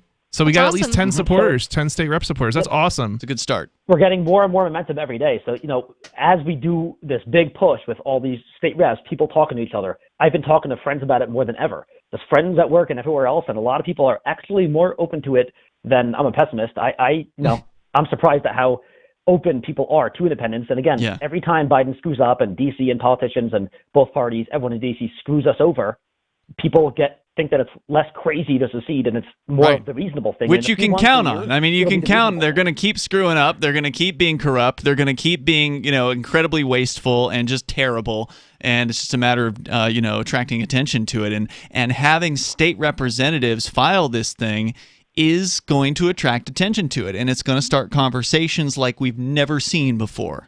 Yeah, it's interesting because it's kind of interesting in a sense because even if nothing happens, the attention that it gets alone will attract more people to New Hampshire, which will lead to a future opportunity to do the same thing again and with more success next time. Yeah, putting a bill in at all will already put us ahead of Calexit. We're already ahead of Calexit, as I understand it. And Texit. And Texit, yeah. Alu? Yeah, Texas never got a vote on the bill. They had a bill, but I think it was killed in committee. In New Hampshire, as you guys I'm sure know, it's almost impossible for a committee to kill it. There's one procedural way a committee can stop a bill from getting a hearing. I believe there's only one way, and it's rare. Now, granted, this is a controversial enough thing that if leadership is not on board, they might kill it by doing something. They might put it on a consent calendar to kill, ITL consent, and then as long as nothing happens, it dies, or they can do refer or retain or something like that. But other than those two tricks, there's a decent likelihood it will get a vote, meaning a roll call vote, all 400 state reps voting on record, yes or no, and then we kind of see where we're at, and we can work on increasing those numbers next year if it doesn't pass. So hopefully it gets a roll call. That would be another major win. Right, and as I understand it, unless, like you're saying, they take it off the table or put it in like a study committee or something, if it does go to the state house, if they try to put it on what they call the consent calendar, as I understand it, it only takes one state rep to stand up and demand a roll call vote on that. So if they try to He needs 10 to back him up, I believe. 10? Oh, wow. I think 10 state reps have to agree for a roll call, I believe. Oh, okay. That's news to me. I thought it was just like a singular thing, that all you needed was one rep. But, this is where we need Daryl Perry, because he knows all these things like the back of his hand. But either way, it's going to be worth doing, and hopefully we're going to see the final version. Well, I can't say it's the final version, but the version that will be submitted to the State House. Two state representatives that are interested in doing this and spearheading this, as I understand it, are going to be meeting tomorrow to hammer out the final language on this thing. So hopefully this weekend we're going to know what it says. I got a question for you. Is it there's the bill being proposed that happens before any of the other stuff, right? In September, during September, there's a 2-week period where everything has to be proposed. Then starting like January, they start being heard in the committees and everything, and then the next few months is the legislative process. So I mean, we're pretty much guaranteed for there to at least be a bill proposed, correct? I mean, unless these guys back out at the last minute. Happens. Yeah. Okay. And I don't think they're going to back out. I mean, they seem pretty committed. If we only need 2 reps to propose the bill, you only need 1 really, and there's 2. Right. So then we should be basically good for at least getting some publicity. One of them told me that he might even get a few more co-sponsors to propose the bill with him, I believe. Which would be amazing. Yeah, that would be. I mean, this is not going to be, for listeners that don't know, in New Hampshire, every bill that is proposed, and there's usually like 800 of them at least, which is a lot, right? But every single one that gets proposed, they all have to have a public hearing. So they can't just, in a lot of states, they can say, oh, this isn't politically popular, and they just brush it under the rug. And you don't get to, there's no hearing. It's just, it gets brushed under the rug. Here, they have to have a public hearing. So if you have something to say on this issue, you can go to it. And you can speak to the state reps that are in that room. Now, maybe some of them have already... the State House is open again now, right? Oh, is it? Good. Good. I had not heard all the details on that. Yeah, I've heard they're doing like a hybrid model where the cowardly reps that want to, hide at home can still do that, but others can physically go in. That's what I've heard, but again, I feel like that would give, if you're staying home and you're zooming into these things, wouldn't that give you like a disadvantage? You should, I think that being in public with your presence there, I agree. You make a bigger statement. No, because if you're in person, you have more influence. Maybe you're in the committee room and people can see and hear you. But being on Zoom gives you higher chances of being able to make the meeting. A lot of people, they can do it from their car, from home. So, those who only go in person might miss meetings, but those who do Zoom have so for instance, Democrats might have higher chance to be present in every meeting for the next session because they're more likely to do Zoom. Interesting. Oh, that's a good point. Well, I want to say, Alu, I like that you call it Divorce DC. I thought that was really cool, too. I never heard that one. That is good. Yeah, thank you. I've been thinking about it. Like, if you have an abusive relationship where you both hate each other, and obviously, we hate DC and conservatives hate progressives, and you're killing each other, like an amicable divorce is the no nonsense, no brainer, reasonable solution. It's just no contest divorce. So Just leave us alone. We'll leave you alone. Oh, there's even a name for this, like a type of a divorce where it's where there's like. It's settled quicker and no contest. Yeah, no contest. Is that what it? Yeah, no con. That's what you should be. That's what we should all be saying. No contest divorce. Right, and we need to have the hard leftists move to California and push for California to declare independence, and we need the hard right, right wing conservatives to move to Texas, and then the libertarians need to move to New Hampshire, and then you'll have like 3 real hot zones for independence, and then let the chips fall where they may, and let's see who gets the best economy out of it. Let's see who gets the most freedoms. I would love to see that. I mean, we already know where certain economies are going. I mean, New Hampshire already is better than most states, and we have one of the better economies. Yeah, that's true. Alu, thanks for joining us here tonight. I'm sure we'll be talking to you again as this situation develops, and it will be. Within the next few weeks, we're going to hopefully see this thing submitted. First, it has to get written, then it has to be submitted, then there's some bureaucrats that look it over or whatever, and then they send it back to the state reps. So there's a process, but hopefully by this weekend, we should know what the wording is going to be on the bill as submitted. It's so exciting. All right, so out of time for tonight. You can join us online in the meantime over at freetalklive.com. Check out Chris on his show, Freedom Decrypted, every Saturday in the afternoons. 5 o'clock. Are you tired of governments murdering people around the world? Stop using their money. There is an alternative. Bitcoin is a stateless, free market, non-political currency. Bitcoin cannot be inflated or controlled by any government. By using their money, you are helping the state. Stop doing it. You have an incredible alternative available now. Learn it, use it, spread it. Get started with Bitcoin at bitcoin.com. That's